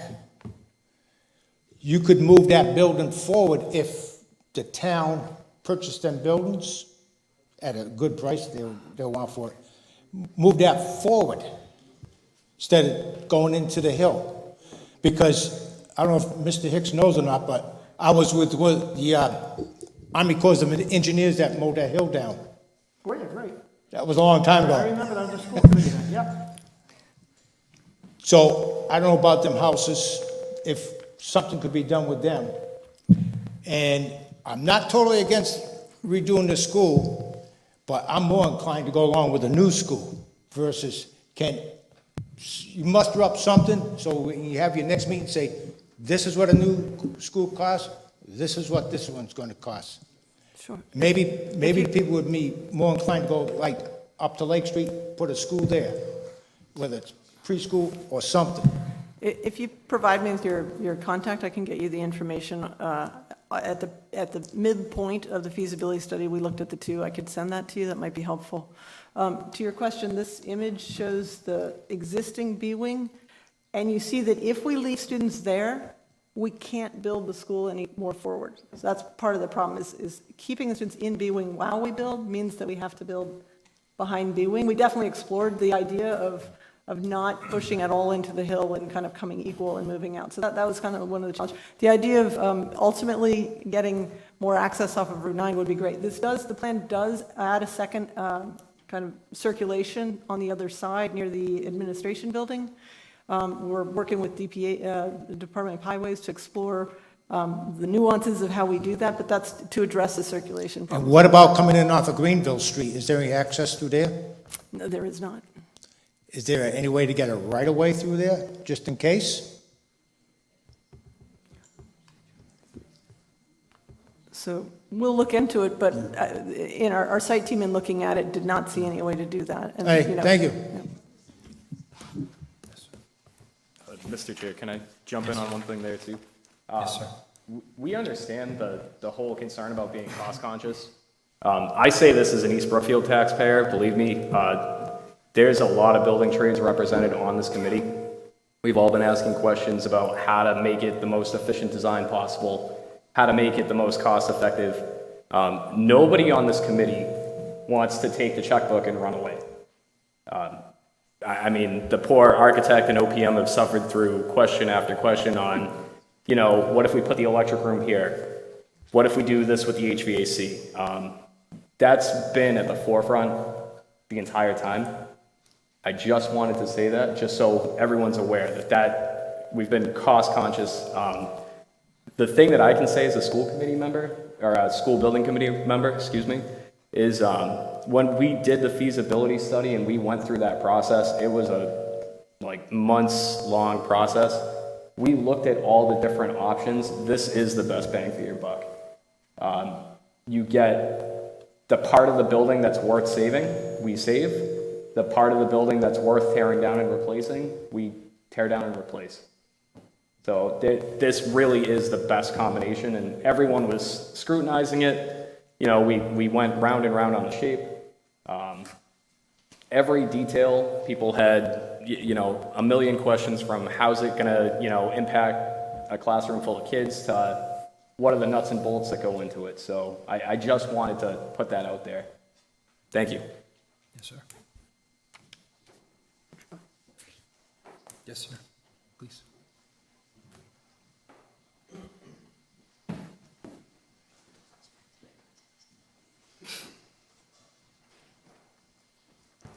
Hi, Tony Toscano, Hastings Road, Spencer. Just a couple questions. You said it's about 13 million left in engineering and design? Is that what the number I heard? Yeah, that's when so that number includes some potential pre-construction or early scope packages. Because we're not going design bid build, like to a general contractor, we're going a construction manager at risk. Going that route, you can, essentially what you do is you hire the builder during design.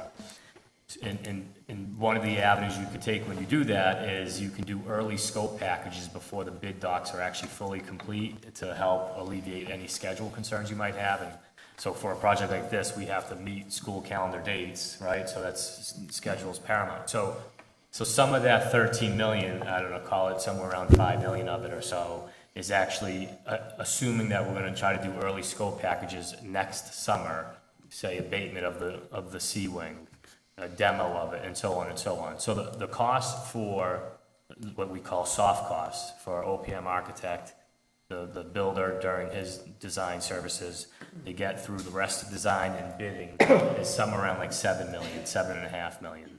But the idea is if we're going to choose to go early scope packages, we want to make sure we bonded for that dollar amount. Now, that doesn't include any construction management. That's just design. No, it does include the construction manager. Okay, so that's built into that. Executing the early scope packages, yes. Okay, because I know that's typically a percentage of the cost of the job. Yep. I haven't seen anything that like separated that. So I was under the assumption it was, 25 million before a shovel's in the ground Right. no, between the two. Yeah. Next question, do we currently have a facilities director for maintenance for the schools? We do not. Okay. I'm currently I'm also master electrician. I'm the Auburn School Department electrician. I've been there for 2 brand-new schools that got built. And to concur with you, whoever was asking about solar, so the 2 newest schools, they had solar put on the roof, free of cost, 100%. And I don't think they've had an electric bill in 3 years. Yeah. At the schools. Yeah, the It's city of all Worcester. private investors' money, and they pay for everything. So I will say that. But I see firsthand the maintenance that needs to go into these buildings. And do you have any kind of plan in place? I mean, Auburn High School alone has 15 full-time custodians, 3 shifts. Auburn has 4 carpenters full-time, and they're in the schools every day. The facilities director walks every school twice a day, morning, afternoon. And I don't know if you remember Joe, the facilities I know director. Mr. Fahey. He's the best He's excellent. at his job. Yes, he's excellent.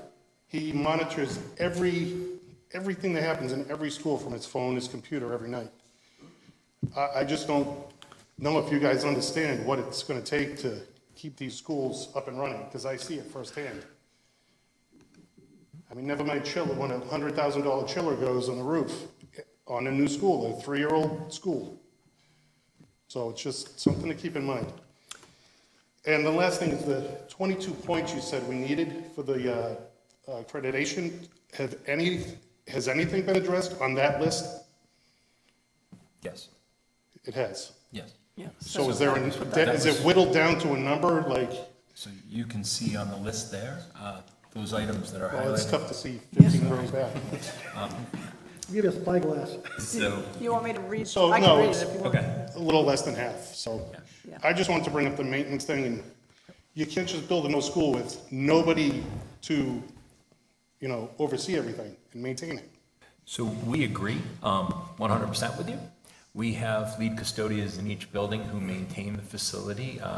It would probably require us, for the high school, just speaking high school now, to add another custodian there in the building minimum. That was part of our plan that we did submit to MSBA and what we said we would do. And having a director of facilities with a professional set of licenses while we're going through the project is definitely a need, should we be successful.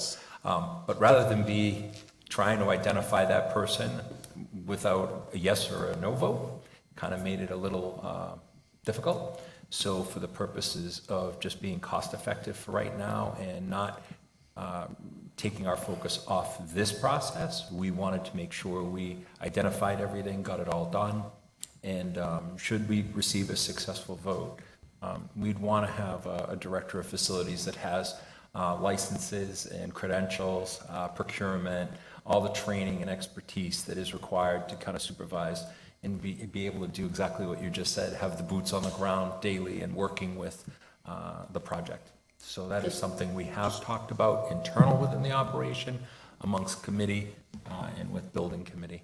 But it's on the punch list. And in terms of what we submitted, we did have to have a maintenance piece proposed and sent that was expected by MSBA as part of this process. Okay, thank you. Yes, sir. I apologize. Yes, sir.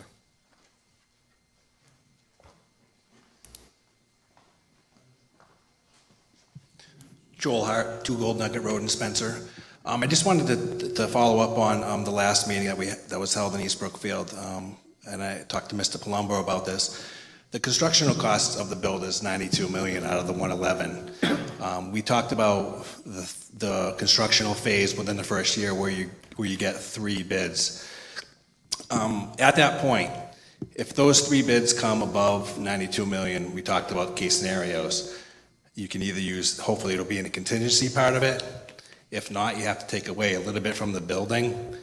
But if that number goes up to 10, 15, 20 million over the constructional cost. The thing we all constantly leave out during these meetings is you're coming back to the taxpayers for another debt exclusion. Is that correct? Well, if I could. I just want to kind of clarify, Joel, we didn't discuss that. You know what I mean? We discussed, things, No, we but we actually didn't did, because discuss those Mr. things Suter specifically. actually answered the question, because he actually responded to it, saying, there was some confusion about, I talked about maybe the building process would stop, and Mr. Suter chimed in and said, no construction would start during that first year. There'd be 3 bids. If it went above it, those were the 3 plans. So if it went to the point where we had to start removing things from the build, that we would have to go back to the taxpayers for another debt exclusion to offset those costs. Is that not true? So if I could just add, so if you recall, the cost estimator process was an integral aspect of the process that we went through. We had estimators from JWA and Colliers. I'll let Colliers speak to your question directly about the 3 parts of the process that you're bringing up, because excellent question. The key that I saw, and I sat through the cost estimating process. I spent that entire time with the estimators and everyone on that call. The idea was to capture all those costs. So there was a follow-up question asked in East Brookfield as well about why our costs per square foot were so high, and that is why.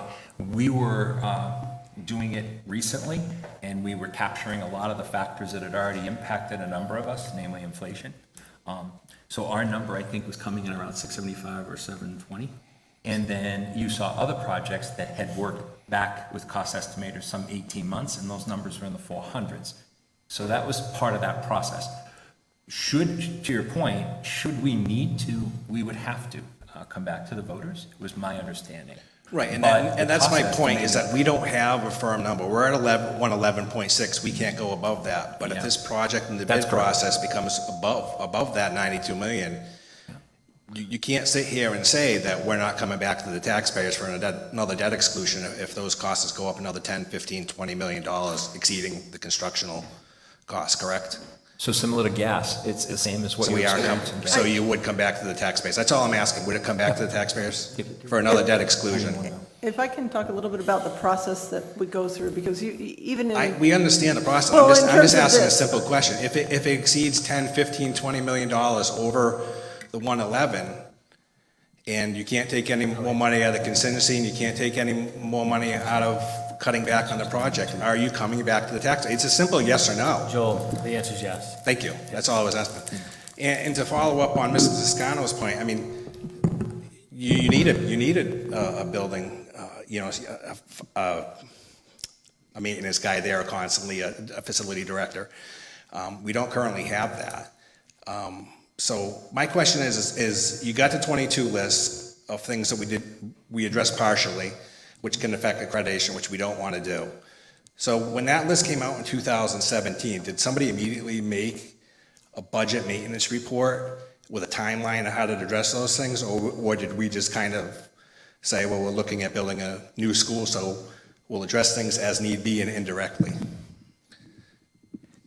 This was something that we kind of discussed. At the time, we had these things that had to happen. But we also had emergencies that were threatening keeping the school open. Correct, but was there a plan So what ends up developed? happening, just like with your own private house budget, you have your plan, you're gonna do these things to keep your house going, and all of a sudden you have a pipe break and you Right. have to fix it. So all of a sudden you go, hey, this really important thing we have to do, we're still gonna do it, but oh my God, we have to do this thing, otherwise we can't use it. So we've had issues, especially last year, where in order to keep the building running, we had to address the boilers, and part of the Siemens project kept the building running. I am not exaggerating when I said that when winter used to happen, I would have to go around with a thermometer gun to each room and make sure that the room was warm enough in order for there to be classes.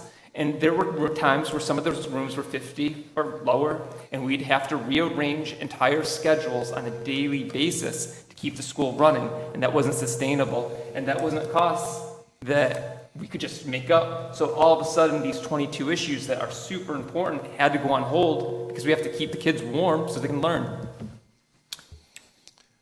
So I'm assuming the answer is no, that when that report came out in 2017 from NEASC, that you didn't have a 5-year plan, knowing that you're going to have a review in 23. So there was no official document, correctly? Am I correct in saying that? So the district did work with DEP and other agencies to start picking away, say, at asbestos, as an example, because we had no choice. We, through the committee, had decided that the best course of action was to do the repairs we could with what we had and what we were given. I think we've been pretty clear about that point. The piece that is interesting is, we can't work with something we don't have. So in 2018, the district was committed, before I was even hired, and Hardy expressed and put into place a statement of interest. So prior to my arrival, it was clear to me that the district was looking to do this project. We didn't know if it was going to be a new build, to some people's points, a base repair, or an ad reno. That's what the feasibility study was for. So even when I was candidating for this job, it was told to me very clearly that the district and the 2 towns were committed to doing this process. And that was told to me during my candidating and work that I had done in my research. So prior to 2018, in April when they submitted the SOI, the 2 towns and the district had made a commitment that they were going to move into this process. The report you're referencing outlined 22 items, of which many have been addressed. And we've done what we can with what we have. But, again, it's sort of like we aren't going to overexpend, and that point was made earlier as well, with going into B and C building, when in fact that's part of the ad reno. We just weren't going to do that. We were going to do the things that were necessary. I think, Mr. Malone's answered that as well, Mr. Hart. All right, and just a couple more questions, if I could. Sure. And it doesn't fall on you because I know you came in 2018, but in 2012, you started the MSBA process, which identified a lot of the issues that are still currently ongoing with the school.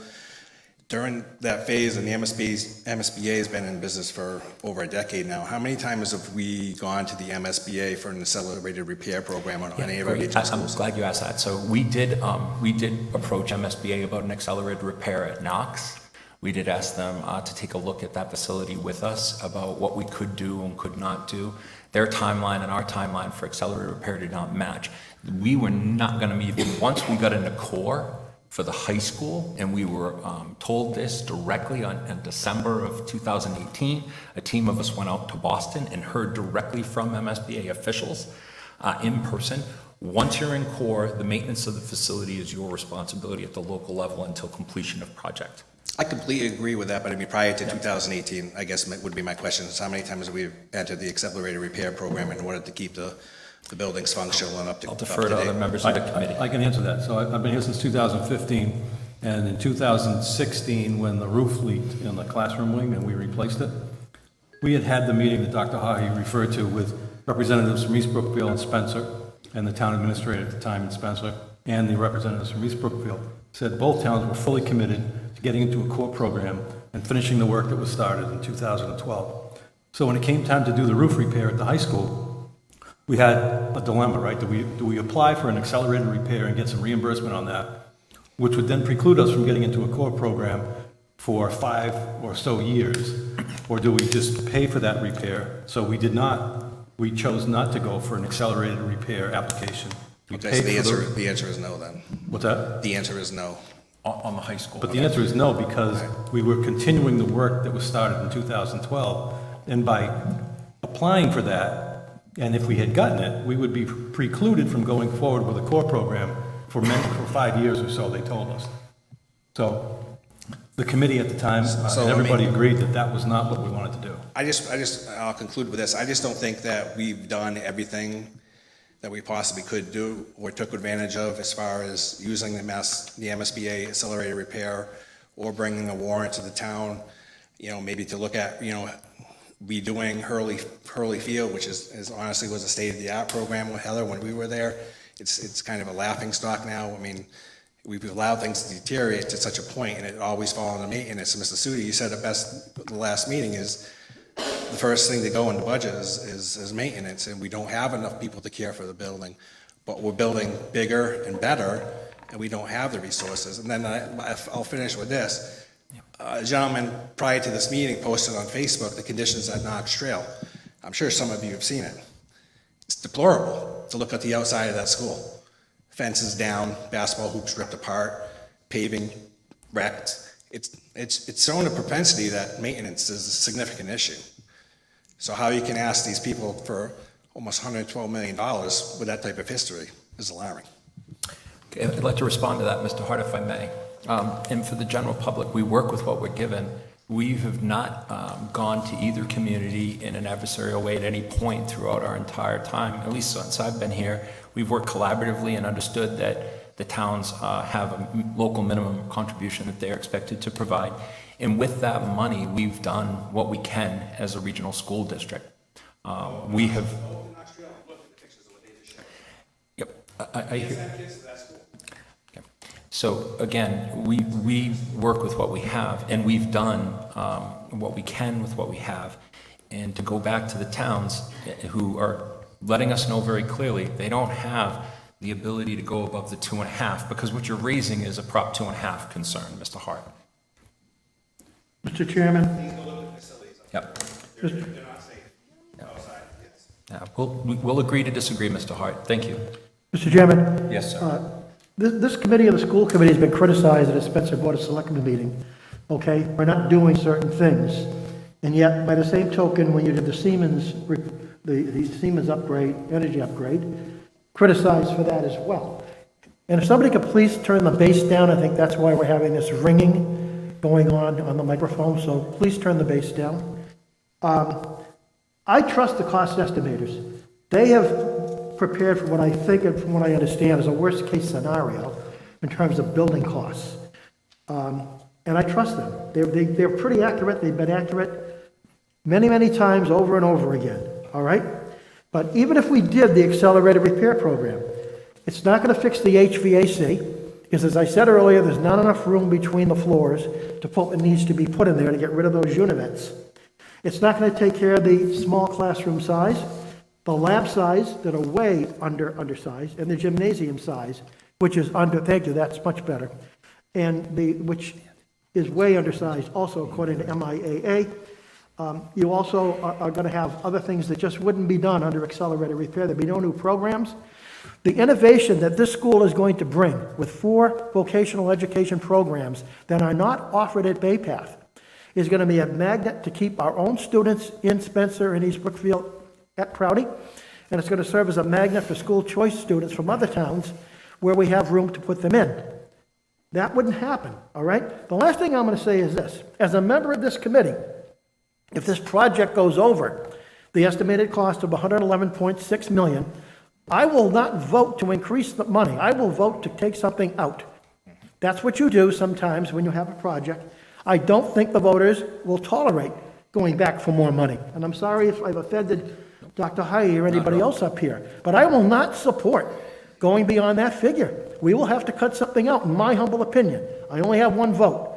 But if it's that or nothing, you cut. And I came close to doing that once, and I thank God I didn't have to. I was able to negotiate the price down.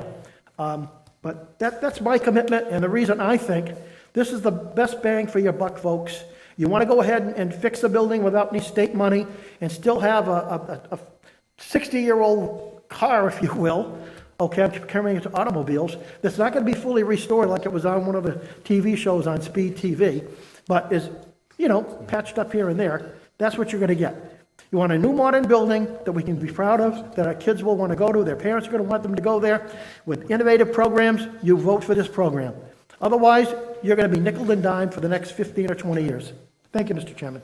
Yes, sir. Mr. Chair, if I can just throw one thing in too? Yes. All right. Colliers can probably even speak better to this than I can, but I can tell you, as a contractor that does commercial and institutional work, I've done accelerated repair programs before. I've done multi-school accelerated repair programs. The issue that I've seen, and I can't speak to anything except my own experience, is that they'll come in to do like a roof repair, and then in order to get that money, there's a bunch of other boxes that have to get checked. So all of a sudden they're doing, pathway lighting and ramps and all these other things, and that's great. But the problem is, They spend all this money that they never anticipated just to get one repair done. And the conditions in the buildings are still deplorable.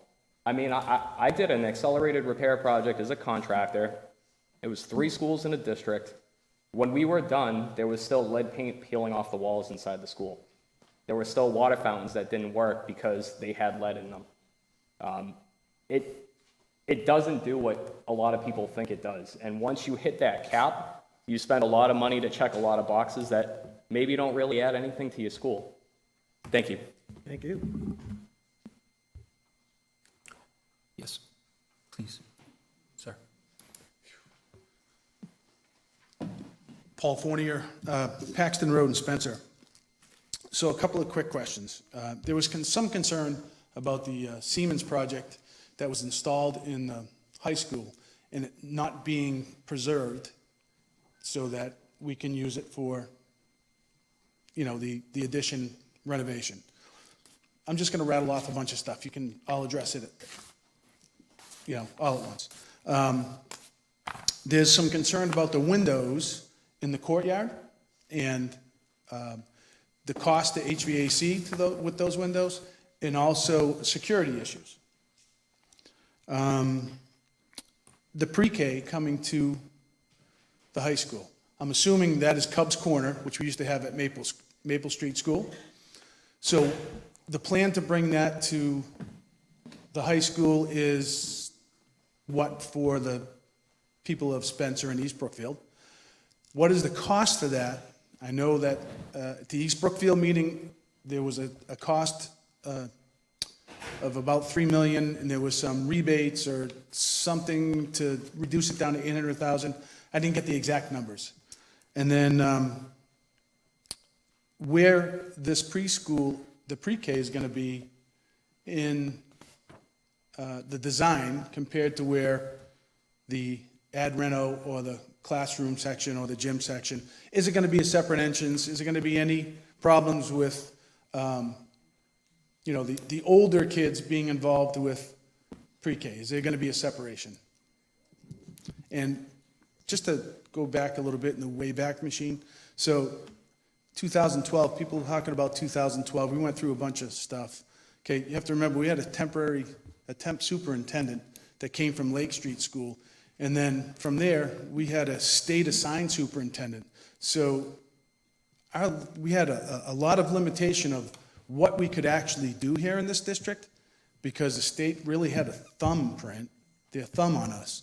So as far as some of the stuff that went on in the schools, maintenance, stuff like that, it was tough to get anything done. I lived it. I was on the school committee when that all went through. But I think what we're now feeling is the fallback from those years, and it's caught up with us. Thank you. If you could address those one at a time. Sure. So windows and courtyard is first question. I'll start Okay. with my stuff. All right, so, Thank you. so if we were to try to isolate costs to construct the pre-K wing, we talked about this last week, so it's roughly $3.65 million if you take kind of cost per square foot and do the math. The state share out of that 3.65 million would be 2 million, and then the local share would be the 1.65 million. And then the other question I'll take, so Siemens project. So we talked a lot about this, I think, a couple public presentations ago. So there's another year plus or minus left of design remaining in this project. So we're currently kind of at the budgeting part of the process with MSBA, trying to set up a budget for the project. And so you try to do it such that you set yourself up to afford everything you can kind of need to afford as you get into the rest of design. So instead of trying to get cute and say, okay, yeah, these, 35 light fixtures that were bought 4 years ago, 5 years ago, let's assume we're going to be able to use them. Then all of a sudden you find out in the latter part of design from the engineers and through Massachusetts procurement laws, you can't do that. And then next thing you know, you didn't budget for new light fixtures to replace those.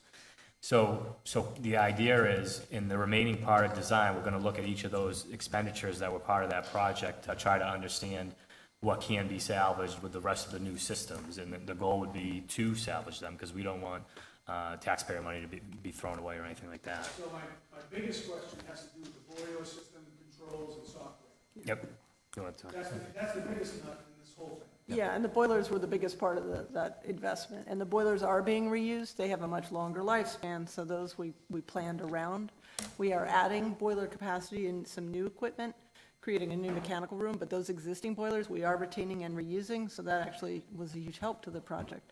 The control systems are going to be integrated into the other control systems. That's a proprietary item in the project because the control systems are already known. So we've kind of designed around that rather than doing a 3 equal bid situation for those, so that can be salvaged as well. So the biggest question is, so they're sized, right? The boilers are sized, because I'm in the business, but the boilers are sized to allow for them to operate an ad rental at the high school. Right, so they're not meeting all of the requirements for the project. They're going to support part of it, and we're actually, in fact, if you look at this plan, this is the new addition, the first floor level. There's a new boiler room here that will carry part of the load as well. I can put you in touch with the mechanical engineer if you want to talk about exactly how we phase this together, but that's been planned for, yes. We're not throwing them away. No, we're not throwing them away. And then so since we're here, we'll talk about the pre-K. So this is the floor plan for the first floor where the pre-K is. And you can see, if you've been in East Brookfield, you come in off the playground, if you were to go in, you have a series of 4 classrooms down there. Somewhat similar here, you'd be coming in, but instead of how you go through the main entrance to the school, going to pre-K, you're going into its own entry point on the bottom floor, where you have their own admin person overseeing a secure vestibule entry. You have your own administrator as well as special education offices to support the pre-K. And then you have 5 pre-K classrooms, 1, 2, 3, 4, 5, plus the early ed program supporting the high school students who are supporting. So you have to get a little extra square footage, plus a common area and servery to support the pre-K as its own thing. So those pre-K kids don't have to go to the cafeteria, they don't have to go to the gym, they don't have to go anywhere.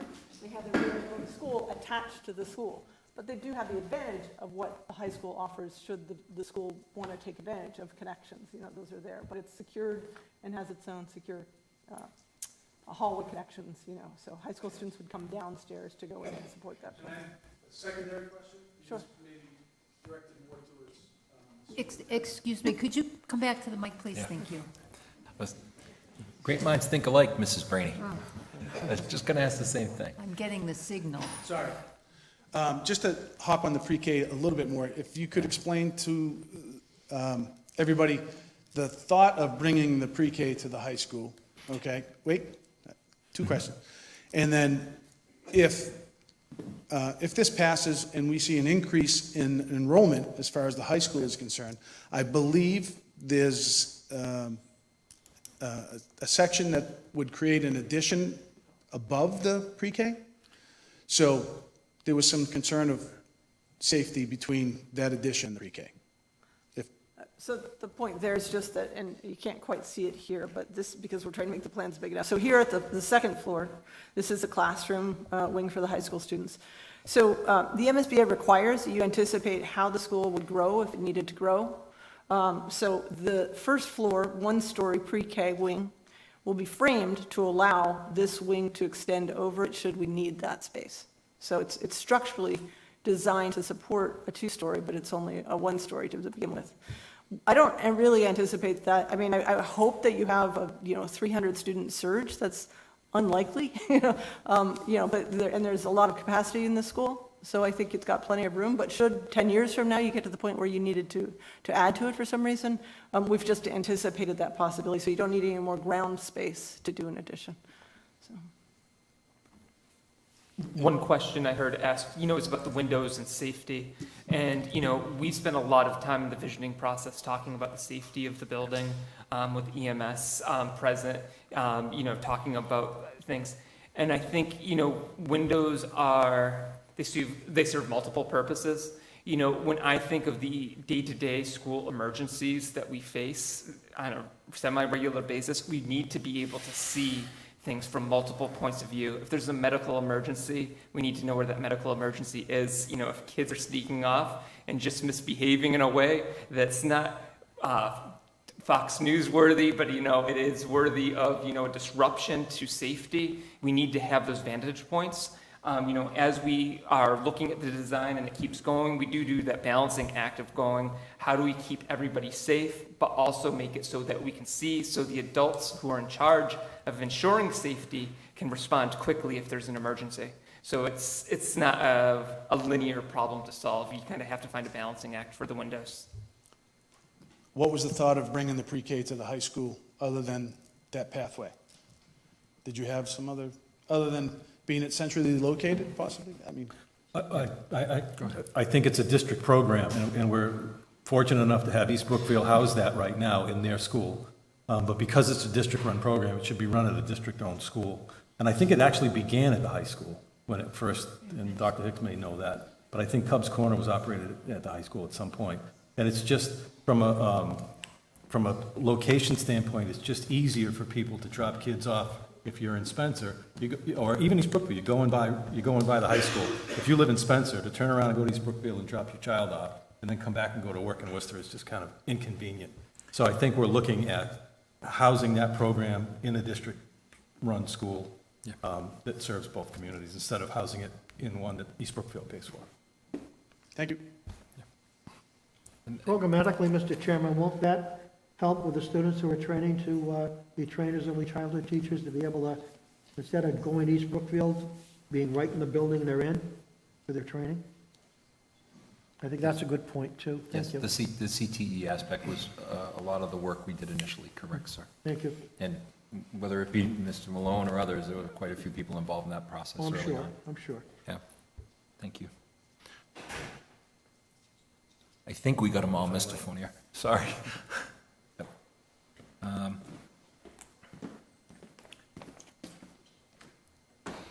Mr. Manette, before you go, did you ask the question about cost? Did you get your answer? Yes. Okay, I had like all of them written down, so I wanted to make sure you got that. Okay, thank you. No, that's okay, thank you. I'm just trying to keep minutes because I know I got to do that as well. So, thank you, sir. I apologize, thank you. So I speak to you all this evening as a community member, first off, so I got to make that clear. My name is Jason Monette, 81 Wilson Street in Spencer. Again, I stand before you as a citizen, taxpayer, and a business owner in Spencer. Some additional background for context. I'm an alumnus of David Crowdy High School. Class of 2001, it was a little while ago, but and I've resided in Spencer and East Brookfield my entire life. My wife and I, who's still up there with the little guy next to her, who should be in bed right now, we built our forever home here in Spencer, and our son Gabriel's having a great experience thus far here at Wire Village. Spencer is our hometown, and it's treated us great for years. Are there issues? Yeah, of course there are. Are there things we wish could be different? Yeah, sure. That's any town. There is no perfect town. Spencer has given my family a wonderful life and a wonderful place to raise our children. Spencer East Brookfield Regional School District has provided me, believe it or not, with a great education, serving as a strong foundation for my continued 4 years of study at Worcester State. I am proud to continue to run the family business, which has been in town now for over 50 years. This project stands before us, to me, is one of the biggest economic opportunities for Spencer and East Brookfield that I've seen in my 39 years. Is it going to increase our taxes? Yep, it is. Do I want to pay more? No. But investing in my town and its children, it's not something I'll frown upon. After all, Spencer has provided my family and I with a great life and a great place to raise our child. When we built our home in 2014, my wife and I took out a construction loan for the amount needed to construct the home of our dreams. More her dreams, to be honest with you. I would have gone a little bit smaller, but we struggled to find comps around us, believe it or not. Just 2 miles north in Paxton, the comps were plentiful. I thought, what does Paxton have to offer that we don't? We surely have more businesses and opportunities for employment. The answer was these surrounding towns have desirable school districts. Wachusett, Tantascwa, Shepherd Hill, etc., that attract the families to want to live there. So their comps are much easier to come by. Now, I'm not saying we don't have a great school district. We do. We have great faculty, great coaches, but rather our high school facility, which is typically what parents tend to look at when making a decision on a town to move to, it isn't exactly 21st century. So we can continue down the same track and repeat everything we already know doesn't work, or we can go down a different path and create an updated learning environment that brings back pride to the students and community members of both towns. As somebody stated in a social media post, the definition of insanity is repeating the same actions and expecting different results. We've been here before, with the possibility for an updated high school before us, and we did not move forward. Will we continue to repeat the same mistakes with the stakes and cost rising even further? I believe the current and future students, along with the community, deserve better. Thank you.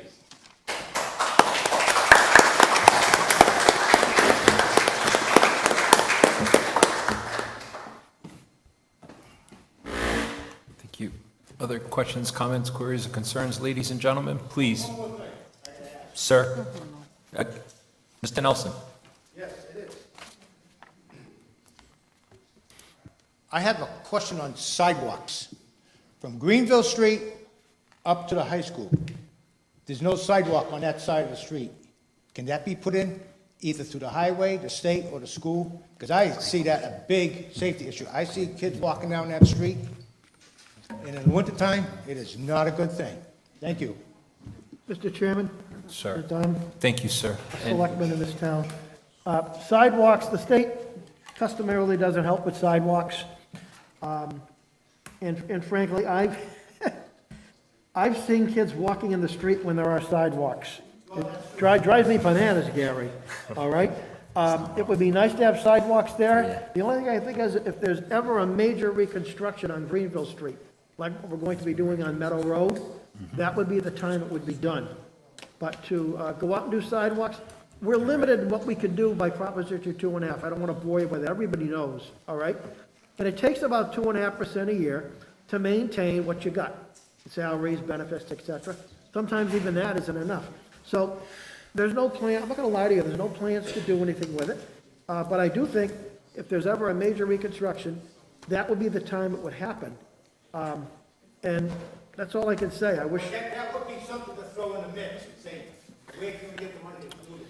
Yeah, I mean, the money would come from you and me and the people in this room. And I don't know if there is a big enough appetite to do that on top of the school construction project at this time. Good thing for the school to be asking for. Yeah, but I can mention it at my board meeting, and I will.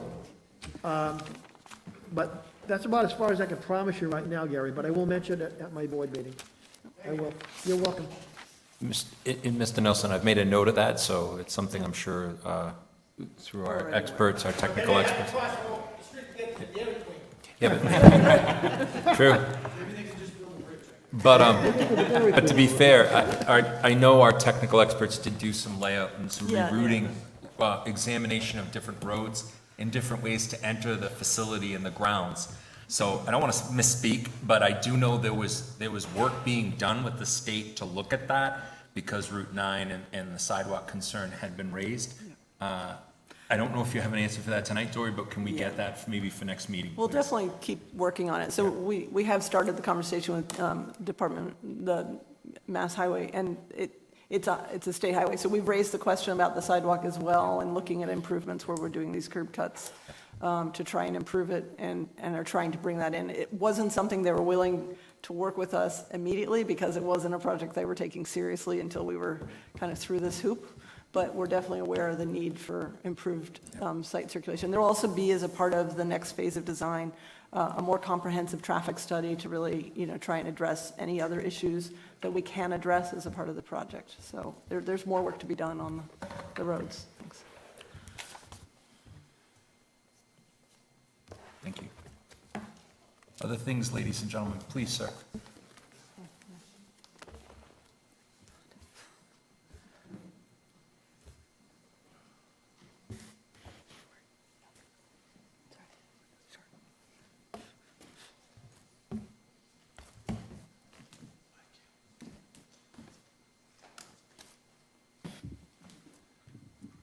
My name is Bob Paquette. I live on Pond Street in Spencer. I moved to this lovely locality about 21 years ago. I lived and raised in Worcester, then in Shrewsbury. I also lived in Needham, Wellesley, places where I guess you'd say they have the creme de la creme. When I moved to this town, we moved here because of one reason and one reason only. My grandkids had to go to school.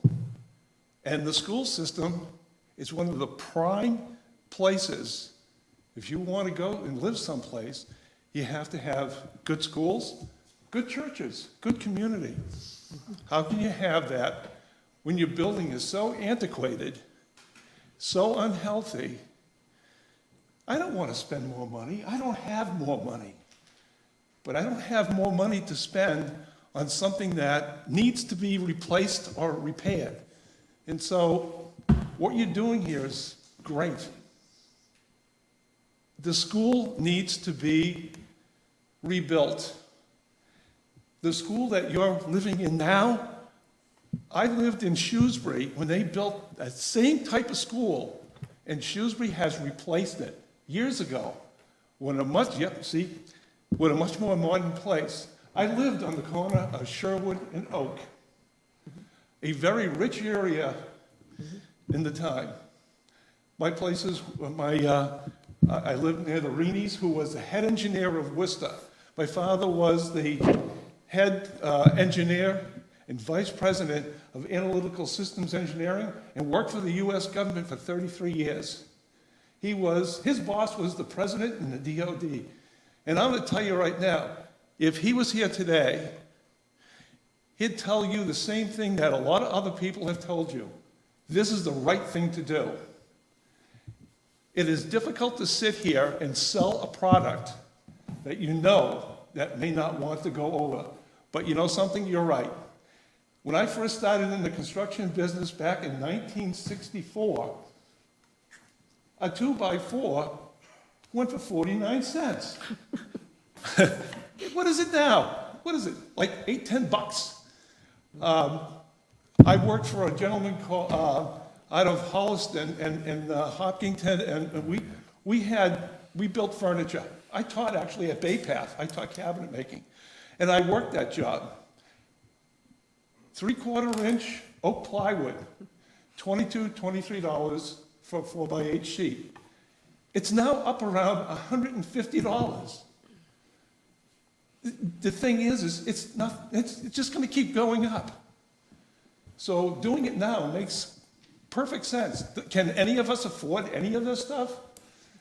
We're going to find out. And you know something? If you don't do it, and that school stays the way it is, you won't get new people in town. They will not come. You'll sing. You build it, they will come. So I congratulate you on what you've done in your research, and thank you for your time. Thank you. Thank you, sir.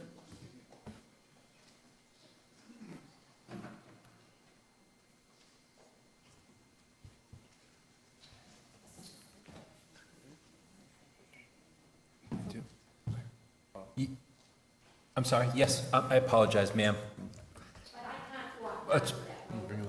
Yeah. We can bring you the mic if you could hold a second, please. It's okay. Yes, ma'am. Hey, Jean.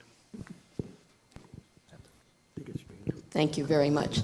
My name is Jean Josty. I live on North Spencer Road in Spencer. I just don't think you can hear it too much. The thanks for this committee that's in front of us tonight, and for all the hard work and the hours that you have sat through meetings and tried to figure everything out to be able to present it to our communities. I've had 2 children who have gone through the Spencer district, who one still is living in East Brookfield now, and takes part in a lot of the things. He's now going to be a coach at the high school this year. So, there's an investment. I have 3 grandsons. One went through up until Knox Trail and went to Tantascwa, but only because he was a culinary student, and we don't offer culinary, who is now, because of his good basic education, was successful there and is now a student at Johnson & Wales in Providence, Rhode Island. So, I can't say enough good about the education. My middle grandson will now be entering his junior year here at the high school. I just want to address a couple of things. I would say the football program has grown this year.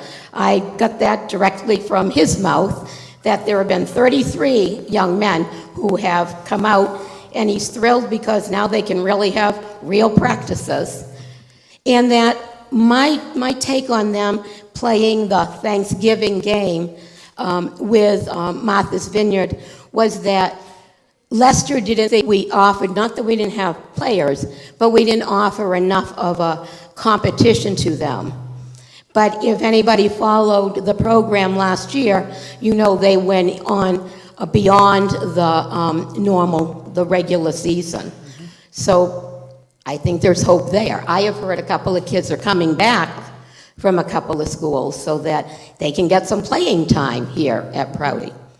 And my youngest grandson is in his last year at East Brookfield Elementary and will be coming to Knox, and had the opportunity to play on Knox Trail's basketball team last year. So there's great opportunities. I want to just reiterate what some people have said. We lose people because they come in and they look at the high school and they say, I'm not sending my kid there. And I have tried to defend, and I will still defend, that the education that our students get through the East Brookfield Spencer Regional District is excellent. And that when we say, they need to be prepared for the future, when our graduates are accepted into colleges, they are accepted into great colleges, and that's still there. But can we offer them more? We need to offer them more. Because you're right, we will be losing people. We will be spending more money just sending them off to other districts. And what will our kids think? I am retired. I started teaching in Spencer at Pleasant Street School 52 years ago. But, so I know I'm living on a pension also, but we need to dig, we need to do it. We just need to be able to maybe offer some help to the citizens that need some help. They can help the town and just get some money off of their taxes too. Again, thank you very much for all the hours that you have put in. Thank you. Thank you, Jean.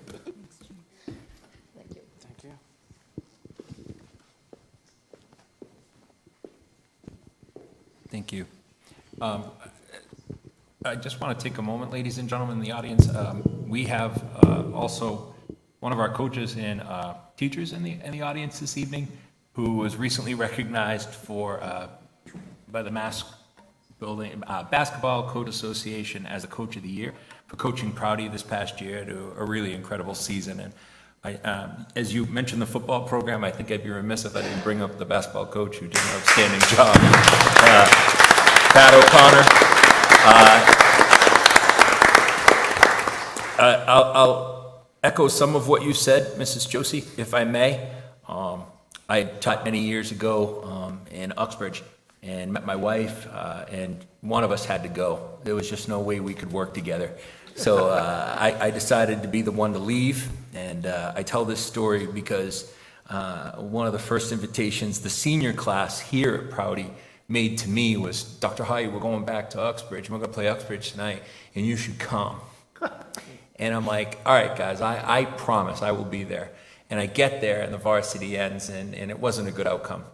And so I was a little disappointed. I'm like, one, I'm a little late, but two, the kids didn't have the outcome they wanted. But the JV's playing, and now I see Mr. O'Connor sitting off on the side while the JV coach is coaching his team, and one of the kids is kind of struggling coming off the court. I'm watching this, and I'm saying to myself, who's this guy? Like, who's this O'Connor kid? And I'm an older guy, so no offense. I know I'm older. I'm old. Let's just cut to the quick of it. And I'm looking at this young guy out there talking to this kid who's having a really rough night, and he's heated. He is not in a good place mentally. He's come off out of the game, and JV coach is definitely going to let him know about it. And before anything happens, Coach O'Connor quietly walking him off to the side and talking to him. Classy, calm, cool, collected. And before you know it, the kid is right as rain and goes up and apologizes to the coach and the team and is able to shake hands at the end of that game, which I'm not sure they won, but it was a lot closer than the varsity that night, Pat, sorry. But I was so impressed with Pat because he kind of exemplifies the educators within this district, and he's one of the reasons I'm just so proud to be the superintendent here, because he is one of many that work very hard with the kids. And it's stuff you never get to see. It's always little things, like you mentioned, Mrs. Josie. And so, I'm really proud of Pat. I think we all are, and I just wanted to make a moment to kind of tell that story, because other than with Pat, I don't think I could ever get a chance to say it out in the public. And he deserves to be recognized for all the great things he does here in his town, his community, his district, and with his student athletes. So congratulations, Pat. And, really great job. Well deserved. With that, is there anything additional from the community that we can answer for you this evening? I see the time is 8:30. Typically, we kind of wrap up right around now. If there's nothing further, I would entertain a motion to adjourn, unless there is something else. I got a motion. Do I have a second? Seconded.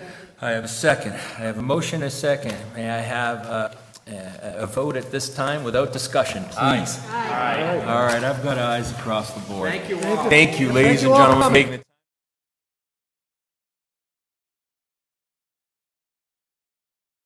We'll also have sessions on the 7th and 8th. Safe travels home, and thank you so much for everything. Appreciate you coming.